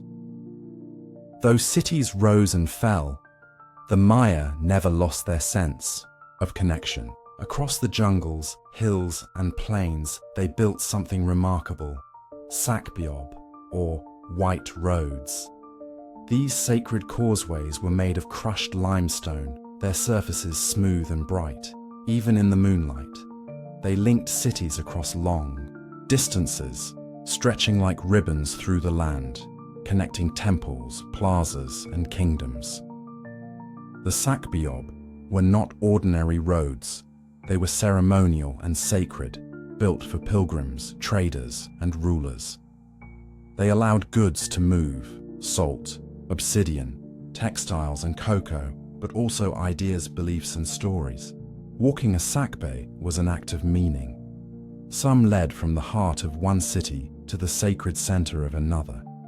Others climbed over hills and cut through forests, a sign of how deeply the Maya valued unity through movement. One of the longest-known sakbe connected Copan, another grand Maya city, with the distant site of Yaxuna, spanning more than 60 miles. Along the way were small shrines, rest points, and markers. Copan itself was a city of water and stone, built near lakes with tall pyramids and complex networks of roads. It flourished during both the classic and post-classic periods, showing how resilience was part of the Maya way. These white roads carried more than feet. They carried memory. Even as cities fell, the paths remained. Covered now by roots and silence, they still lie beneath the forest floor, waiting, as if they too remember the journeys of the past. In the end, it was these paths, more than walls or weapons, that held the Maya world together. They were lines of light through a shifting land, proof that connection, even in times of change, could still endure. Decline into disunity. By the time the first Europeans reached the Maya world, in the early 1500s, the grand unity of the past was gone. The great cities were no longer full of kings and pilgrims. Many lay in ruins, quiet beneath the trees. Others remained active, but smaller, ruled by local lords and regional families. Maya lands had become a patchwork of city-states, some allies, many enemies. Each kingdom had its own ruler, its own gods, its own pride. Battles were frequent. Trust was rare. No single capital rose to take the place of the old ones. Instead, power was scattered. Some cities tried to form pacts. Others relied on strength alone. But with so many voices, speaking different laws and leading different armies, the Maya world became fragile. This disunity made it harder to resist the new threat arriving from across the sea. When Spanish conquistadors stepped onto Maya soil, they did not face one united nation. They met a land already fractured. Some Maya leaders chose to resist. Others, hoping to gain advantage over rivals, chose to ally. And slowly, village by village, the land began to fall. But this was not a simple end. The Maya did not vanish. They adapted, resisted, and in many places survived. Their towns and customs remained. Their languages were spoken in secret. Their ceremonies continued under the stars. And today, across the Yucatan, Guatemala, Belize, and beyond, millions of Maya people still walk the land. They carry with them the memory of Uxmal's beauty, Mayapan's dream, and the sacred white roads that once joined kingdoms. The cities may have crumbled, The councils may have fallen, but the people endured. They still do. Chapter 13. The Castaways of Cozumel.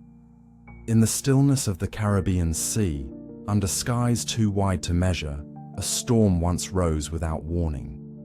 It was the early 1500s, and a Spanish vessel, bound for lands still mysterious and unnamed, was taken by waves too powerful to resist. The ship splintered, the sea swallowed wood and men alike, and as the storm passed, the silence that followed was broken only by the lapping of waves against broken timbers. Among the wreckage, a handful of survivors clung to life. The ocean, vast and uncaring, carried them toward the coast of a land they had never meant to reach. Their small boat drifted for days, exposed to the sun, the thirst, the ache of uncertainty. Some died before reaching land. Others lived just long enough to glimpse the shore before collapsing in the sand. They had landed on the edge of the Yucatan Peninsula, near the island of Cozumel, deep within the world of the Maya. To the local Maya, the strangers were both strange and significant. Pale-skinned, bearded, and half-dead, the castaways seemed like omens, perhaps spirits, perhaps offerings sent by the sea gods. Their presence was not ignored. They were taken by the local lords, who brought them inland, past tangled forests and ancient stone temples, to where rituals were held, where life and death were decided by tradition and belief. Some of the survivors were sacrificed, their bodies given to the gods in ceremonies the newcomers could not understand. For the Maya, these rituals were not acts of cruelty. They were sacred acts, maintaining the balance between heaven and earth. But for the castaways, the meaning was lost. Terror replaced understanding. A few survived the first weeks. Among them were two men whose paths would split in ways neither could foresee. Geronimo de Aguilar and Gonzalo Guerrero. Two survivors, two destinies. Geronimo de Aguilar was a friar, soft-spoken, devout, trained in the language of prayer and the laws of Christian faith. Gonzalo Guerrero was a soldier, a man of hardened hands, shaped by battles, seasoned in both obedience and survival. When they found themselves in Maya hands, their shared language and past offered comfort in a land that had none. But what they shared would soon become what they chose to leave behind. Aguilar clung tightly to the faith and identity he had carried from Spain. Even as years passed, even as his beard grew long and his clothing wore away, he never let go of the thought that one day rescue would come. He refused the food of the Maya if it broke his beliefs. He refused to marry, to adopt local dress, to blend.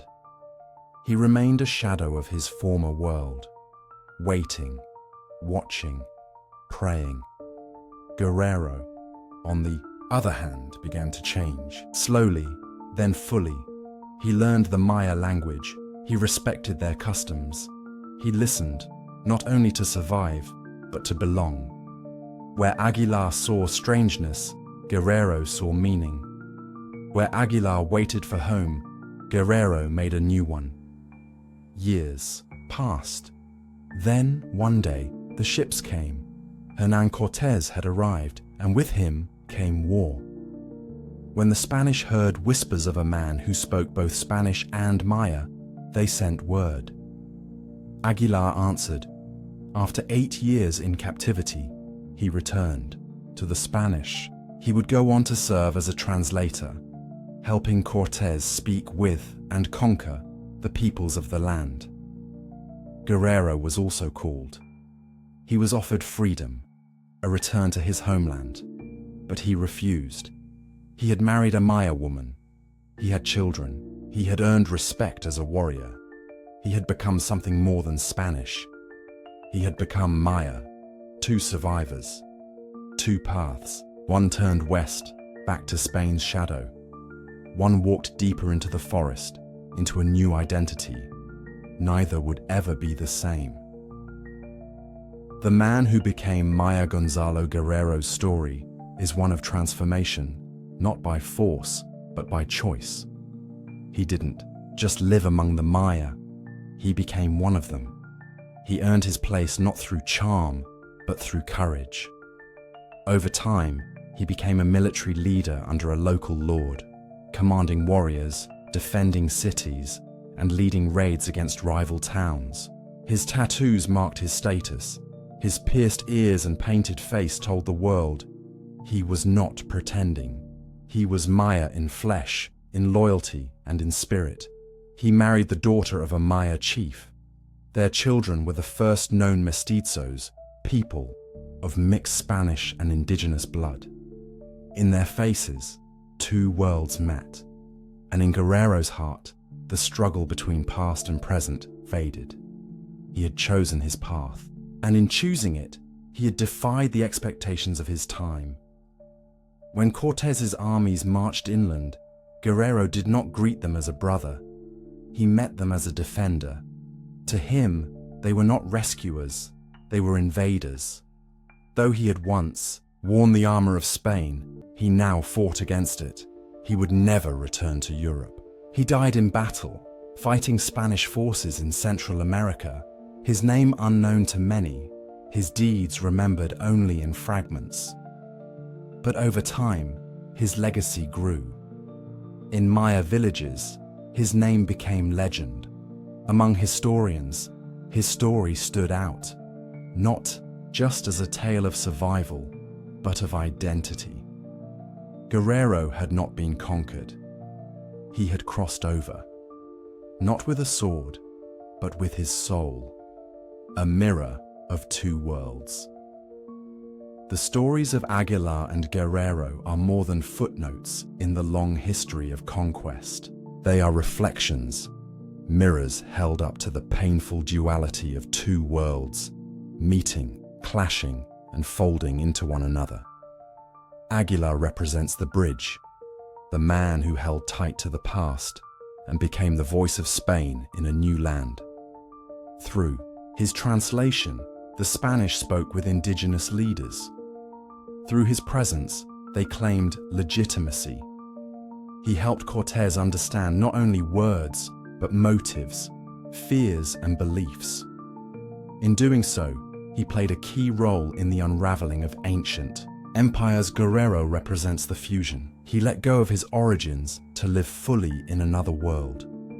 His children would be part of something new, not fully Spanish, not fully Maya, but both. Through him, we glimpse a future that was not only about conquest, but about crossing.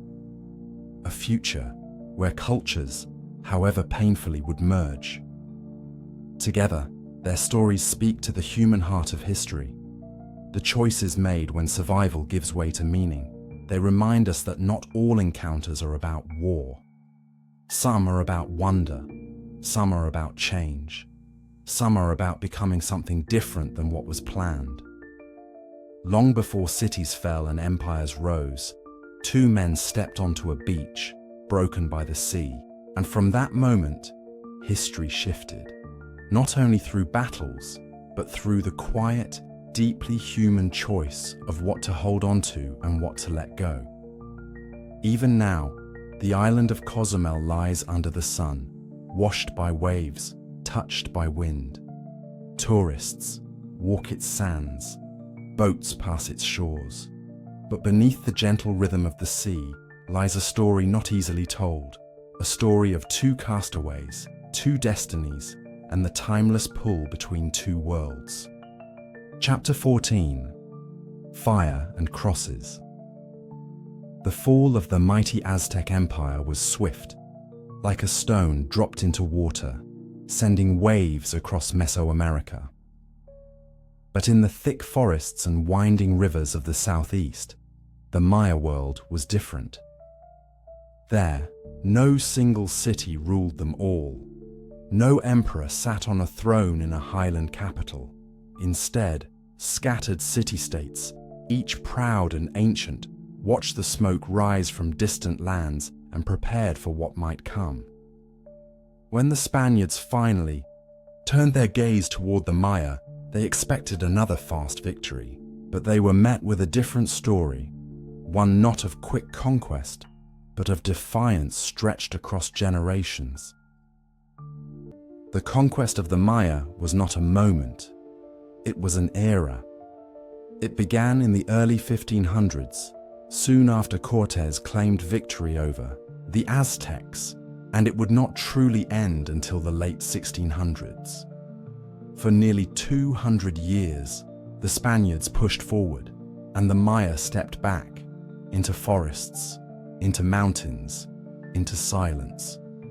Cities were abandoned, not lost. Kings vanished into the trees, not defeated. The jungle swallowed entire settlements, but not the spirit of the people. Unlike the Aztec Empire, which collapsed when its heart was pierced, the Maya civilization had no single center to fall. There were dozens of cities, each with its own rulers, warriors, and sacred lands. Some offered uneasy alliances to the newcomers. Others fought with fire and stone, then disappeared into the thickets to wait and strike again. The Spanish called it rebellion. The Maya called it survival. In the Spanish records, the names of Maya towns became lists of battles: Bacalar, Chetumal, Mani, Tayasal. These were not just places, they were strongholds. As the years passed, the struggle changed shape. Sometimes it was open war. Other times it was a quiet resistance, a refusal to obey, a prayer whispered in an old language while the conquerors watched. In every case, the Maya remained. Fewer, perhaps. Changed, certainly. But still there, and still proud. Francisco de Montejo and the Yucatan Wars. The first man chosen to break the Maya was Francisco de Montejo, a Spanish soldier and noble. He had marched with Cortés and seen the fall of great cities. In 1526, he was given the right to conquer the Yucatan Peninsula, but the jungles of the east were not like the valleys of central Mexico. Here, the roads were narrow and broken. The Maya did not wait in cities. They moved, vanished, and struck from the shadows. And here, Montejo's dreams met the slow, burning wall of Maya defiance. Montejo began his campaign with high hopes and heavy hands. He marched with soldiers, priests, and promises of land and riches. At first, some Maya towns welcomed him, hoping to gain allies against their rivals. But these alliances were short-lived. The Spanish brought demands for tribute, for labor, for souls, and when these demands were not met, they answered with fire. Villages burned, temples fell. Sacred stones were pulled from the earth and reshaped into churches. But still, the land resisted. Montejo's son, also named Francisco, continued the conquest with a new strategy. He tried to divide the Maya, turning towns against one another. Sometimes it worked, but often, even Maya enemies found common cause in resisting the foreign power. Battles were small but brutal.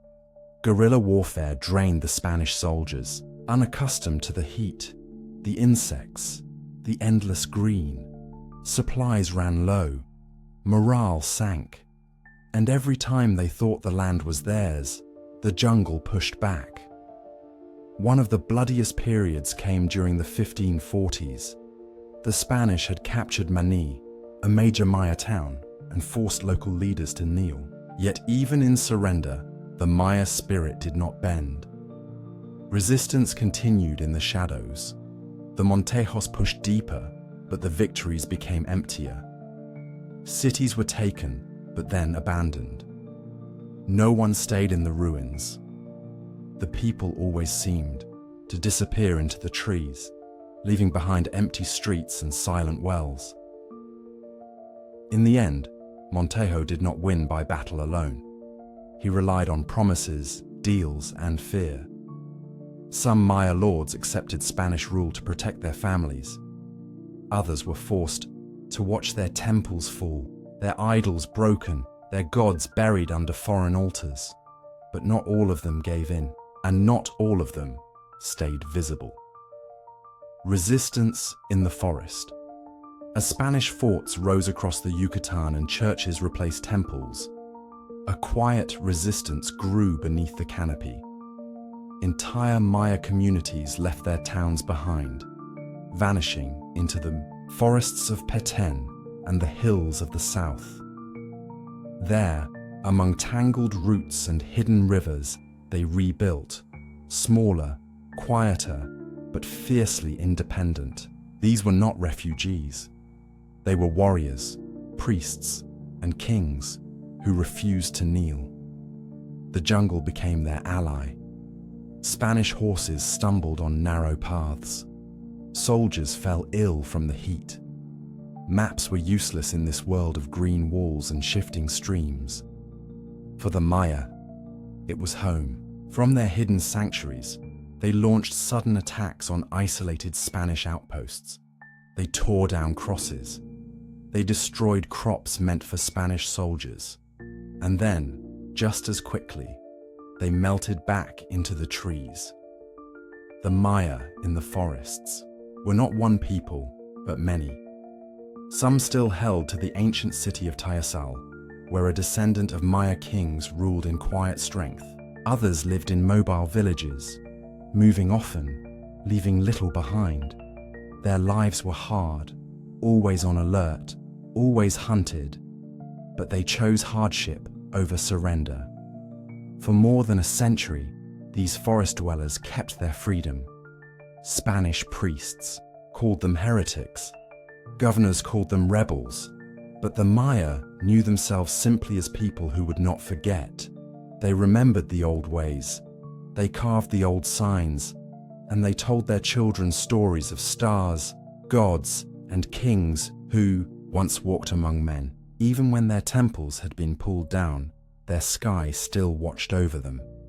In time, the Spanish brought more than swords. They brought disease, and even the jungle could not fully protect the Maya from that. Smallpox, measles, and fevers spread through forest and town alike. Communities shrank, elders died, yet the spirit of resistance endured. Hidden towns continued to live outside Spanish control until the very end of the 1600s. In 1697, the final blow came with the fall of Tayasal, the last independent Maya city.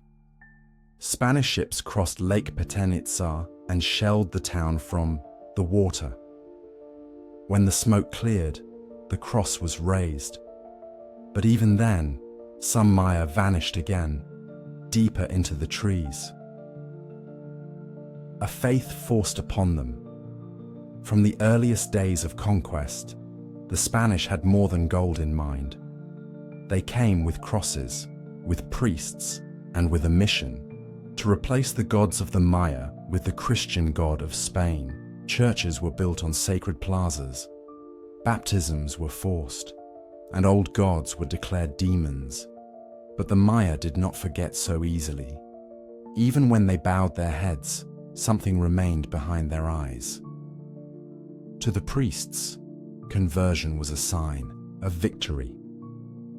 But for many Maya, it was a mask. They learned the prayers, they said the words, but in the privacy of their homes, in the shelter of caves or behind thick groves, the old rituals lived on. They buried corn beneath the earth in the old way. They whispered the names of the gods under the stars. In some villages, crosses were adorned not just with Christian symbols, but with sacred colors of the four directions: red, black, white, and yellow. A quiet blending of faiths had begun. Some resisted more openly. In 1562, a Spanish friar named Diego de Landa launched a brutal campaign against what he called idol worship. He burned thousands of Maya books, folded screen glyphs full of centuries, of history, astronomy, and prayer. He tore down statues and punished those who kept the old ways. But even this did not erase the past. The stories had been told for generations. The stars still moved in their patterns, and the people still remembered. In time, a kind of double world emerged. In public, the Maya followed Christian customs. They went to Mass. They wore rosaries. But in secret, the heart of their culture pulsed on. Festivals kept the rhythm of the old calendar. Mountains and cenotes remained sacred. The voice of the old gods, though quieter, was never fully silenced. The Spanish believed they had converted a people. But in truth, the Maya had done something far more powerful. They had absorbed what came, bent it to fit their world, and survived. Beneath the cross, the fire still burned. Chapter 15. Echoes in Stone and Fire. The fires burned high beneath the open sky of Mani. The smoke rose slowly, carrying with it the scent of ink, old bark, and centuries of memory. In the quiet square of a Maya town, now conquered and reshaped, Spanish friars stood with solemn faces. At the center of it all was Diego de Landa, a man of faith, but also a man of fire. In 1562, he ordered the destruction of the sacred books of the Maya. What he saw as heresy, the Maya had once held as holy. And in a single act of belief and power, generations of knowledge vanished into flame. These were not books in the way we know them today. They were folded codices, long strips of tree bark, painted with careful symbols and bright colors. Each line spoke of the stars, the gods, the seasons, and the lives of kings. They were read aloud by priests and scribes who had studied their meanings since childhood. Some recorded the paths of Venus. Others tracked the great calendar rounds. All were part of a world that saw time not as a line, but as a circle. But to De Landa, these books were dangerous. They were reminders of gods the Spanish wanted forgotten. They were records of ceremonies, predictions, and prayers that did not fit with Christian doctrine. And so he gathered them, perhaps dozens, perhaps hundreds, and cast them into the fire.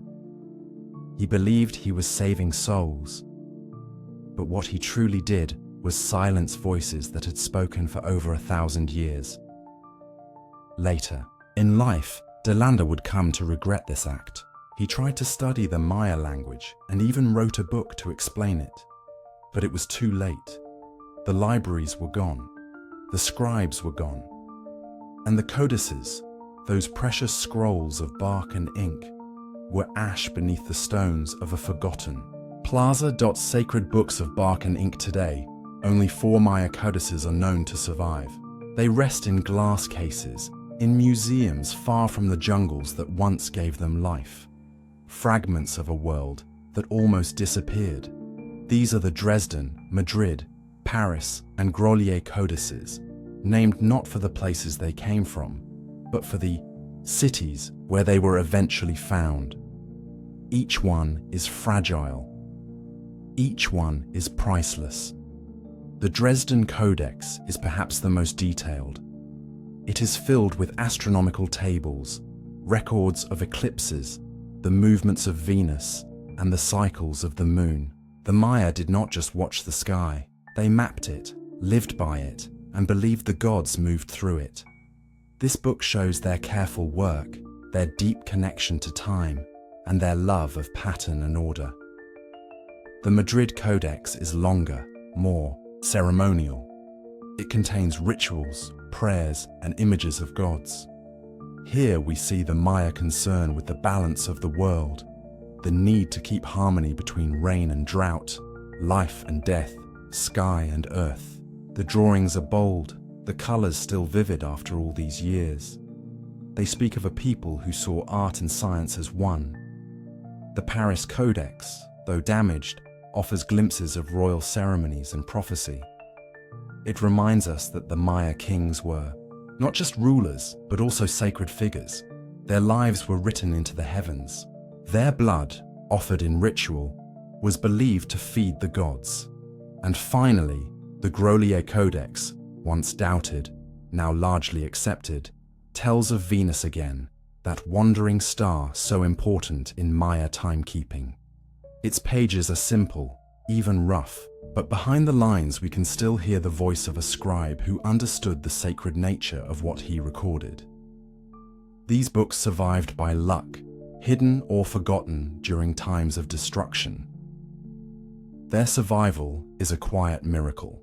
In their pages, we see not just drawings, but a worldview, a way of thinking that was mathematical, spiritual, and poetic all at once.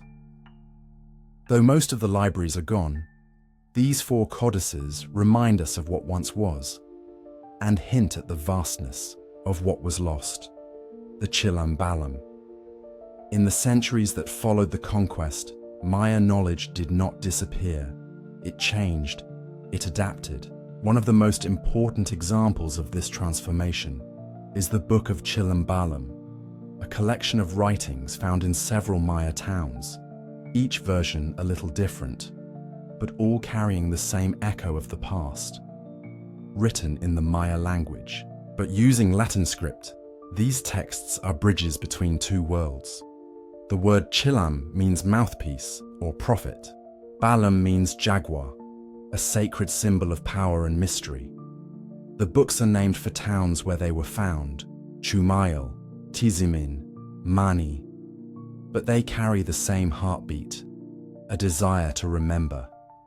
In these pages, we find history, myth, prophecy, medicine, and prayer. Spanish influence is there, biblical references, Christian imagery, but woven among them are the stars, the maize gods, and the echoes of ancient kings. The Chilam Balam texts are not easy to read. They move between times, between symbols, and between languages. But they are precious because they show us how the Maya spirit endured. Even when forced to use a foreign alphabet, the people remembered how to speak their own stories. They remembered the long count of days, the sacred names of the directions, and the importance of dreams. In one passage, a prophecy speaks of darkness and return, a time when the old order will rise again. Another section lists the names of plants and their uses, preserving healing knowledge passed from grandparent to child. Elsewhere, we find accounts of Spanish conquest, but told from the Maya side, full of sorrow and resistance. The Chilam Balam is not just one book. It is many voices, some old, some new, all trying to make sense of a world that had changed too fast. It is the whisper of memory in a time of fire. And through its lines, we see the Maya not just as victims, but as survivors, people who kept their stories alive, even when the language of those stories had to be rewritten. What was lost? What remains? So much was taken. Cities abandoned, temples pulled apart, statues smashed. And yet, when we walk the ruins of Tikal, Palenque, or Copan, something still lingers.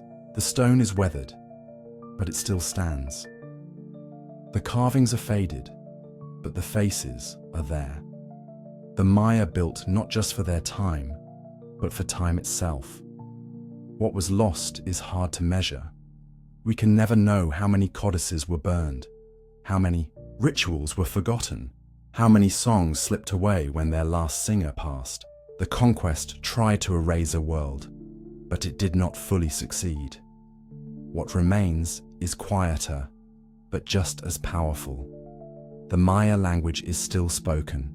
Millions of people across Guatemala, Mexico, Belize, and Honduras use it every day. Words that once filled royal courts and sacred ceremonies now echo in markets, homes, and schools. The calendar, too, still turns.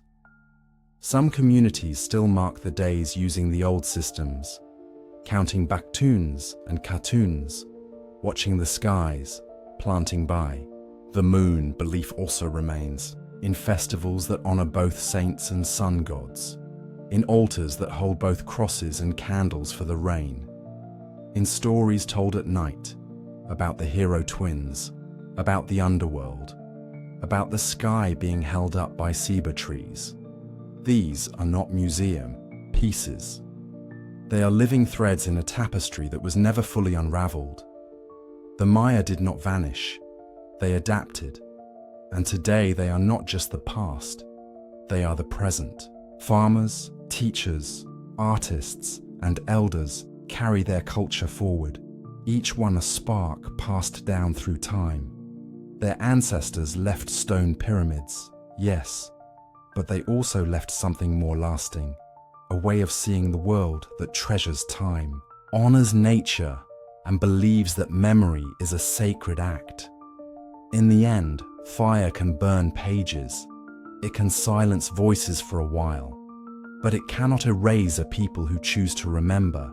And the Maya, through whispers, through stones, and through stars, remember still. Chapter 16. The Men Who Brought Light. The jungle air hung thick and still around the ruins of Piedras Negra. Tall trees arched overhead, their roots gripping ancient stones. Beneath the canopy, a young woman in her 20s stood quietly, sketching. Her pencil moved with care. Light strokes capturing broken temples and silent stelae. Her name was Tatiana Proskuriakov, and though she had come to draw, she would do much more. She would help the stones speak again. It was the 1930s, and much about the Maya remained a mystery.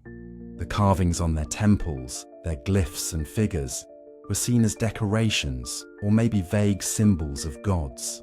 Most scholars believed that the Maya had no true history, no dates, no rulers, no record of events. But Tatiana, an architect by training, noticed patterns. She saw that certain figures on the stelae always appeared at regular intervals and always with similar expressions and postures. These weren't just decorations. They were people, royalty, recorded in stone. With patience and precision, Tatiana began comparing carvings across different sites. She tracked dates using the Maya calendar, slowly connecting time to action. Her groundbreaking insight: that the Maya inscriptions were not just about gods or myths. They told stories of real people, births, accessions, wars, and deaths. These were histories, not legends. Her work shifted everything. Where others saw mystery, she saw meaning. The Maya, long misunderstood as a people lost in superstition, were now seen as historians of their own world. Kings and queens had names. Dynasties had timelines. And the ruins were not silent. They had simply been waiting for someone to listen, with care. Tatiana's discovery gave future scholars the key to start asking deeper questions. Her legacy wasn't only what she proved, but how she proved it, with patience, respect, and the belief that every culture holds truth, if only we learn to see it through their eyes. Unlocking the code. The Maya script, beautiful and complex, had been a puzzle for centuries. Made of small, block-like glyphs, it curled and twisted with the flow of time, full of birds, bones, and cosmic patterns. For a long while, these signs seemed impossible to read. Some thought they were only symbols, others imagined they were, purely religious. But beneath the curves and curls, a language waited. Deciphering the script was a journey through generations. In the 19th century, a man named Constantine Rafinesque made a bold guess. He believed he had cracked the Maya numbering system.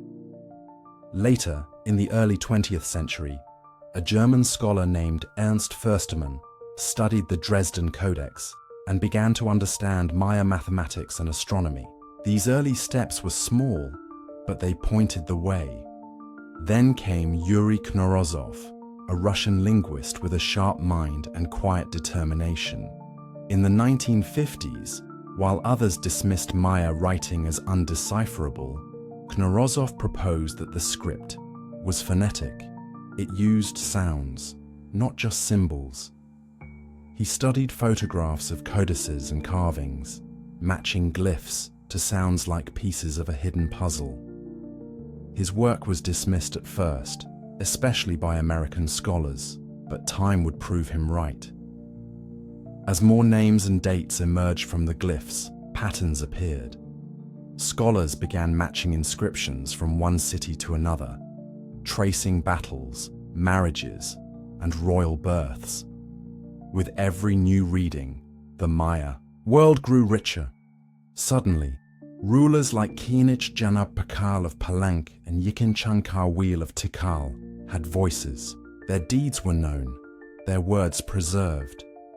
This work took decades. It crossed borders and languages. It required not only science but also imagination, humility, and persistence. Scholars collaborated, argued, and revised. With each breakthrough, the silent stones grew louder, whispering truths long buried beneath moss and vines. And the most beautiful part, the script wasn't just decoded by outsiders. Slowly, Maya people themselves began learning it, reading the words their ancestors had left behind. What had once been a puzzle became a path, a way home. The past reclaimed. For many years, Maya history was told from the outside, by archaeologists, by museums, by foreign voices, but something began to change in the late 20th century. As the script was decoded and the ruins reinterpreted, modern Maya communities started reclaiming their own stories. This wasn't just about history, it was about identity, about healing, about pride. In Guatemala, Mexico, Belize, and Honduras, schools began teaching Maya history not as something distant, but as something living. Elders told stories alongside archaeologists. Children learned to read glyphs and count the calendar. Young people visited the ruins not as tourists, but as descendants. Language played a key role. The Maya tongue, once pushed aside by colonizers, grew stronger again. People spoke it at home, in classrooms, in public. Scholars from Maya communities began publishing papers, leading digs and giving lectures, not as guests, but as hosts of their own heritage. Ceremonies returned to sacred sites. Offerings of maize and incense, songs and prayers filled the plazas once more. The old gods, once banned or hidden, were honored again, sometimes beside Christian saints, sometimes in their own right. It wasn't about turning back time. It was about stitching the past and present together with care. Programs like the Proyecto Epigrafico Maya brought together native scholars and international researchers, fostering collaboration rather than conquest. Together, they studied stelae, translated glyphs, and rediscovered the rhythms of ancient life. In this new chapter, the Maya were no longer shadows behind museum glass. They were writers, teachers, and leaders. They were the ones holding the torch, bringing light into places once left in the dark. And as they walked these paths again, something deep stirred in the soil. A memory rising, a voice remembered, a past embraced. The dignity of the ancients. In the early days of discovery, Western visitors often saw the Maya as a fallen people. The jungle-covered temples were called lost cities. The stelae were strange stones. The people, still living near the ruins, were often ignored, seen as disconnected from the greatness of the past. But over time, this view began to shift. Slowly, and with effort, a new respect emerged. As scholars listened more closely, they saw the brilliance behind the stonework, The Maya were not a mysterious people lost to time. They were engineers, artists, astronomers, and philosophers. They had mapped the skies with unmatched precision. They had tracked time in cycles larger than most civilizations dared to imagine. They had written their stories in symbols both poetic and precise. This realization brought dignity, not given, but restored. Museums revised their displays. Textbooks changed their tone. Where once there was wonder laced with judgment, now there was awe filled with humility. Tourists, once eager for photos and souvenirs, began to hear deeper stories. Guides spoke of calendar systems, of gods tied to nature, of rituals rooted in cosmic understanding.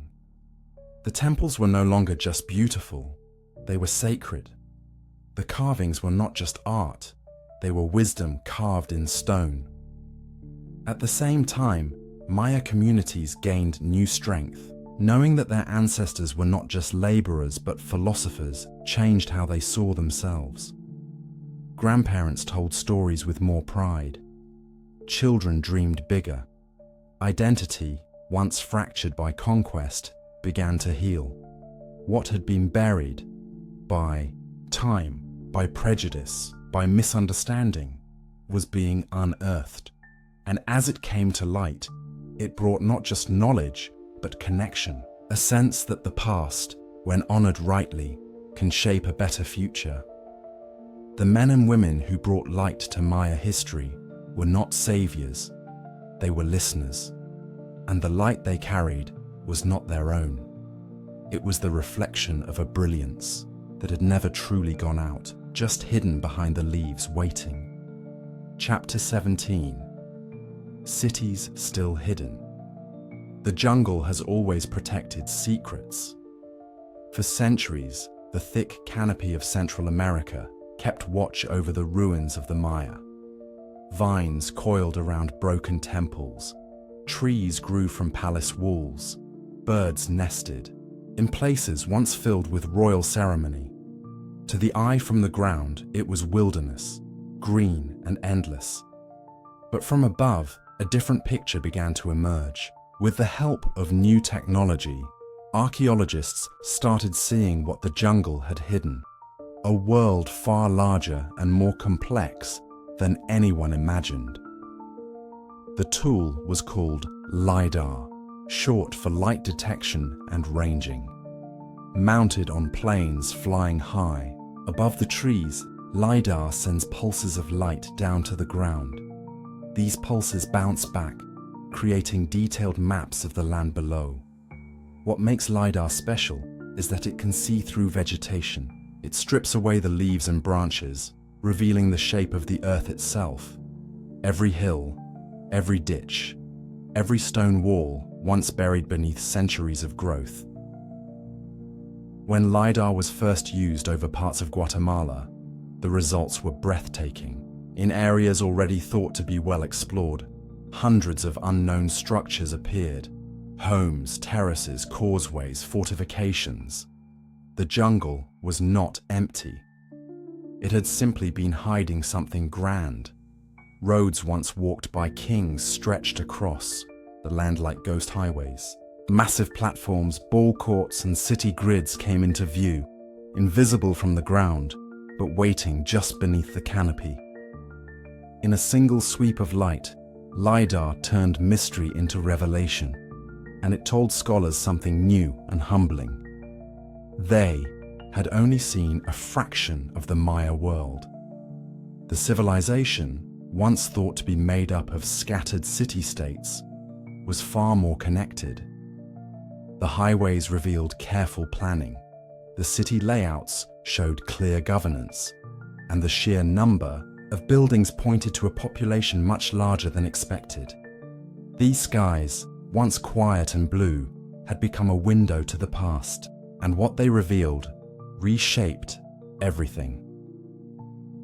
El Mirador, the oldest giant. Hidden. Deep in the jungle, near the Guatemala-Mexico border, lies El Mirador, a site so remote that reaching it once took days of walking. For a long time, it was known only to a few archaeologists and adventurous explorers. But even before LiDAR revealed its full size, there were signs that El Mirador was something special. Massive mounds rising above the treetops, hints of great walls, fragments of ancient stone, carvings, and when the aerial scans came, the truth was clearer than ever. El Mirador was not just another city. It was a capital, a beginning. Built over 2,000 years ago during the pre-classic period, El Mirador is now believed to be one of the earliest and largest Maya cities ever found. At its heart stands a pyramid so vast, so old, that it challenges our understanding of ancient architecture. Called La Danta, this structure rises in quiet strength, hidden by trees but larger in volume than the Great Pyramid of Giza. Though it does not reach the same height, its massive base spreads wide over the forest floor, like the foundation of a forgotten mountain. La Danta is not alone. Around it are other monumental buildings, plazas, and causeways that stretch for miles. El Mirador was not a village or an outpost. It was a thriving city, home to tens of thousands, built long before the Maya reached their classical heights. At Tikal or Copan, what makes El Mirador even more remarkable is what it suggests. If such grandeur existed so early, then the Maya began building cities, writing scripts, and organizing complex societies far earlier than once believed. This was not a late bloom of civilization. It was a steady, ancient light, and still, much of El Mirador sleeps beneath the trees. Excavations are slow, careful, and expensive, but the forest, which once hid this giant, now watches as it slowly rises again, stone by stone, mystery by mystery. Cities that were never known. LiDAR did more than confirm old sites. It revealed entirely new ones. Places no one had ever mapped or named began appearing in scans. Kalakmul, long known as one of the great rivals to Tikal, was revealed to be far more extensive than scholars realized. Its network of roads, reservoirs, and satellite settlements stretched out across the Patin Bassin, connecting distant points like veins from a beating heart. The jungle had held tight to these structures. Now, they emerged as threads in a vast and intricate web. Further east, near the edges of the known Maya world, sites like Civil appeared, places once thought to be minor, suddenly blooming into focus with enormous platforms and ceremonial spaces. Some of these cities had no clear name, only the coordinates of where the forest had been scanned. But each new outline told a story of planning, population, and purpose. The structures weren't random. There was meaning in their layout, north-south, alignments, altars placed at precise distances, temples aimed toward the rising sun or setting Venus. These weren't just ruins. They were maps of a worldview, a blend of science, belief, and rule. In every direction, more cities are being uncovered. Some are built into hills, others are carved along riverbanks. Many contain no signs of conquest or collapse. They simply faded, swallowed by time and vines. What makes these discoveries so powerful is not just their size, but their silence. For generations, they were unknown even to local communities. Their names, if they had them, were forgotten. But now, piece by piece, they return to memory. Each city uncovered reminds us of how much we still do not know. The Maya were not a handful of rulers in stone cities. They were a civilization of depth, diversity, and scale. Their world stretched farther, and their influence ran deeper than history had allowed. These places, once buried, are now beginning to breathe again. The future of the past. The Maya story, it turns out, was never truly finished. With every scan, every discovery, every layer peeled back by brush or laser. The past shifts slightly in shape. What once seemed certain, about when the cities rose, how the people lived, why the kingdoms fell, now feels open, like a book with many unread pages. The future of Maya archaeology is bright, not because we are rewriting the past, but because we are finally seeing more of it. LiDAR continues to scan new regions. Field teams follow the digital maps, walking into jungles with fresh purpose. Local communities are part of the process, helping protect, interpret, and celebrate the places their ancestors built. Young scholars, many of them Maya, are now leading excavations, giving voice to their heritage in ways that were once denied. Through careful study and respectful practice, the stones are being read not just for what they are, but for what they meant. Museums update their exhibits. Schools revise their lessons. People who once thought of the Maya as a mystery now see them as innovators, builders, thinkers, and dreamers who lived in deep harmony with the land and sky. Perhaps most beautiful of all is the feeling these discoveries bring, a quiet awe. To know that beneath the very ground, stories still sleep. That in the heart of the forest, pyramids wait in stillness. That beneath the roots, a civilization still whispers. The Maya did not vanish. Their cities may have faded, but their light never fully went out. And now, as eyes from the sky return that light to view, we are reminded of something both ancient and timeless. History is not just what is known, it is also what is waiting. Chapter 18. The Maya Today. The story of the Maya did not end with broken temples or faded glyphs. It did not end with conquest, or with silence, or with stone cities swallowed by jungle. The Maya are not gone. They are here, living, speaking, remembering. In the hills of Guatemala, the mountains of Chiapas, the lowlands of Belize, and the Yucatan, millions of Maya people rise each morning with the sun and carry forward the threads of an ancient world woven into the rhythms of modern life. They speak in many voices: Yucatec, Quichua, Quechua, Mam, and more.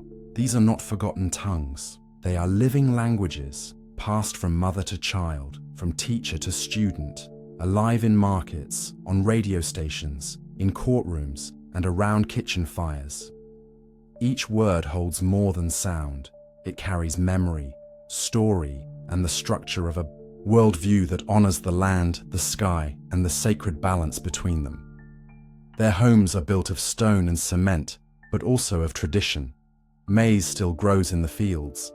Handmade tortillas still steam on open stoves. Colorful huipiles, woven blouses stitched with symbols older than the cities of Europe, are worn with pride. And while cell phones and buses now move through places once reached only by footpaths, the soul of the Maya remains rooted in something deeper. A connection to the earth, to time, and to the generations who came before. To walk through a Maya village today is to step through layers of time. Children play among ruins. Elders sit beside corn husks, telling stories that stretch across centuries, and in the space between old and new, something powerful continues to breathe. The Maya have never been a people of the past. They are a people of presence, of endurance, of change, and of quiet strength. Rituals under new suns, even as empires rose and fell, the rituals of the Maya found ways to survive. Some were practiced in secret during the long years of colonial rule. Others were hidden in plain sight, folded into Christian celebrations, or shared only within families. Today, many of these rituals are practiced openly once again, under skies that have watched them for more than 1,000 years. In the highlands of Guatemala, Fire ceremonies light up mountaintops and valleys. Gatherings are held at sacred sites, both ancient and modern. Offerings are laid in careful circles: candles, flowers, incense, maize, and sugar, each one placed with meaning, each color chosen with purpose. The fire is fed slowly. The smoke rises gently, and prayers are spoken not only to Christian saints, but to the spirits of water, sky, earth, and wind. Dances also remain, full of color and rhythm. In village squares, the dance of the deer, the dance of the Moors and Christians, and other sacred performances bring together costume, story, and song. Some of these dances tell of resistance, others honor the seasons, and many are both a mixture of old belief and new adaptation. The Maya calendar, too, has not been forgotten. Daykeepers, men and women trained to read time as cycles, not as lines, still track the sacred Tzolk'in, a 260-day ritual calendar. They interpret dreams, choose the right days for planting, and guide communities through moments of transition. Time for the Maya is not just a measurement, it is a living force, and it still turns. These ceremonies are not staged for tourists. They are not recreations. They are continuations, acts of reverence, resistance, and remembrance that stretch from the first dawns to the present day. Under new suns, the old fires still burn. Guardians of memory. Every culture has its keepers, those who remember, who protect, who pass down the stories when others might forget. Among the Maya, these guardians are both old and young. They are grandmothers who know the songs of planting. They are teachers who explain the glyphs on a carved stone. They are weavers who stitch the past into fabric, and scholars who bring ancient scripts to modern classrooms. Oral tradition has long been a pillar of Maya survival. In homes without books, stories are told from memory. Myths of the hero twins, tales of mountain spirits, accounts of sacred journeys. These are shared beside fires, during walks, or beneath the stars. They are not fixed. They grow and shift, adapting with each telling. But at their core, they hold truths that no empire could erase. Many elders carry these stories like torches, and they are now passing them on. In some villages, efforts are underway to record their voices, to preserve them in audio, video, and writing. But perhaps more powerful than any recording is the act of listening. Children leaning in, wide-eyed, as they hear not just a tale, but a truth about who they are and where they come from. At the same time, a new generation of Maya scholars is rising. Trained in archaeology, linguistics, and history, they are reclaiming the study of their own people. They walk the same paths once trod by foreign researchers, but they carry a different kind of knowledge, a lived understanding, a cultural memory, a voice from within. These guardians, both elder and youth, work together. One preserves the breath of the past, the other builds bridges to the future, and together they keep the memory alive, not frozen, but flowing like a river that remembers every bend. The story that never ends. In museums and textbooks, history often feels like something finished, a timeline, a chapter, a list of events, closed off by a final date. But for the Maya, history is not an ending. It is a thread, and it is still being woven.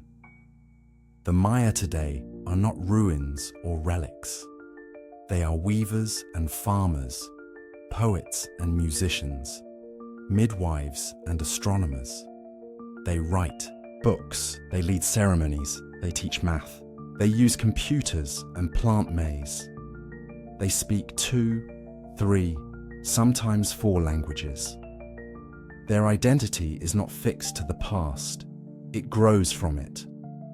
In the markets of Chichicastenango or the hills of Alta Verapaz, In the coastal towns of Belize or the open plazas of Merida, the Maya continue to live with one foot in tradition and the other in change. They face challenges, poverty, discrimination, threats to land and water, but they meet these with resilience rooted in something ancient and strong. Their worldview remains one of balance, between people and nature, between body and spirit, between the known and the unknown. They do not divide the sacred from the everyday. A tortilla is sacred, a river is sacred, a story is sacred, and because of that, life is lived with a kind of reverence that softens even the hardest days around the world. People now look to the Maya not only with curiosity, but with admiration. Their calendar still fascinates. Their architecture still awes. Their wisdom still inspires. But most important of all is this: they are still here, not as echoes, but as voices, not as symbols, but as selves. The story of the Maya did not end with the fall of a city or the burning of a codex. It did not end when foreign boots walked on sacred soil. It continues in language, in ritual, in memory, and in the quiet, everyday acts of those who carry the fire forward. And perhaps when we listen closely, not just with ears but with respect, we will hear it too. The heartbeat of a people, the rhythm of time that moves in circles, the story that never ends.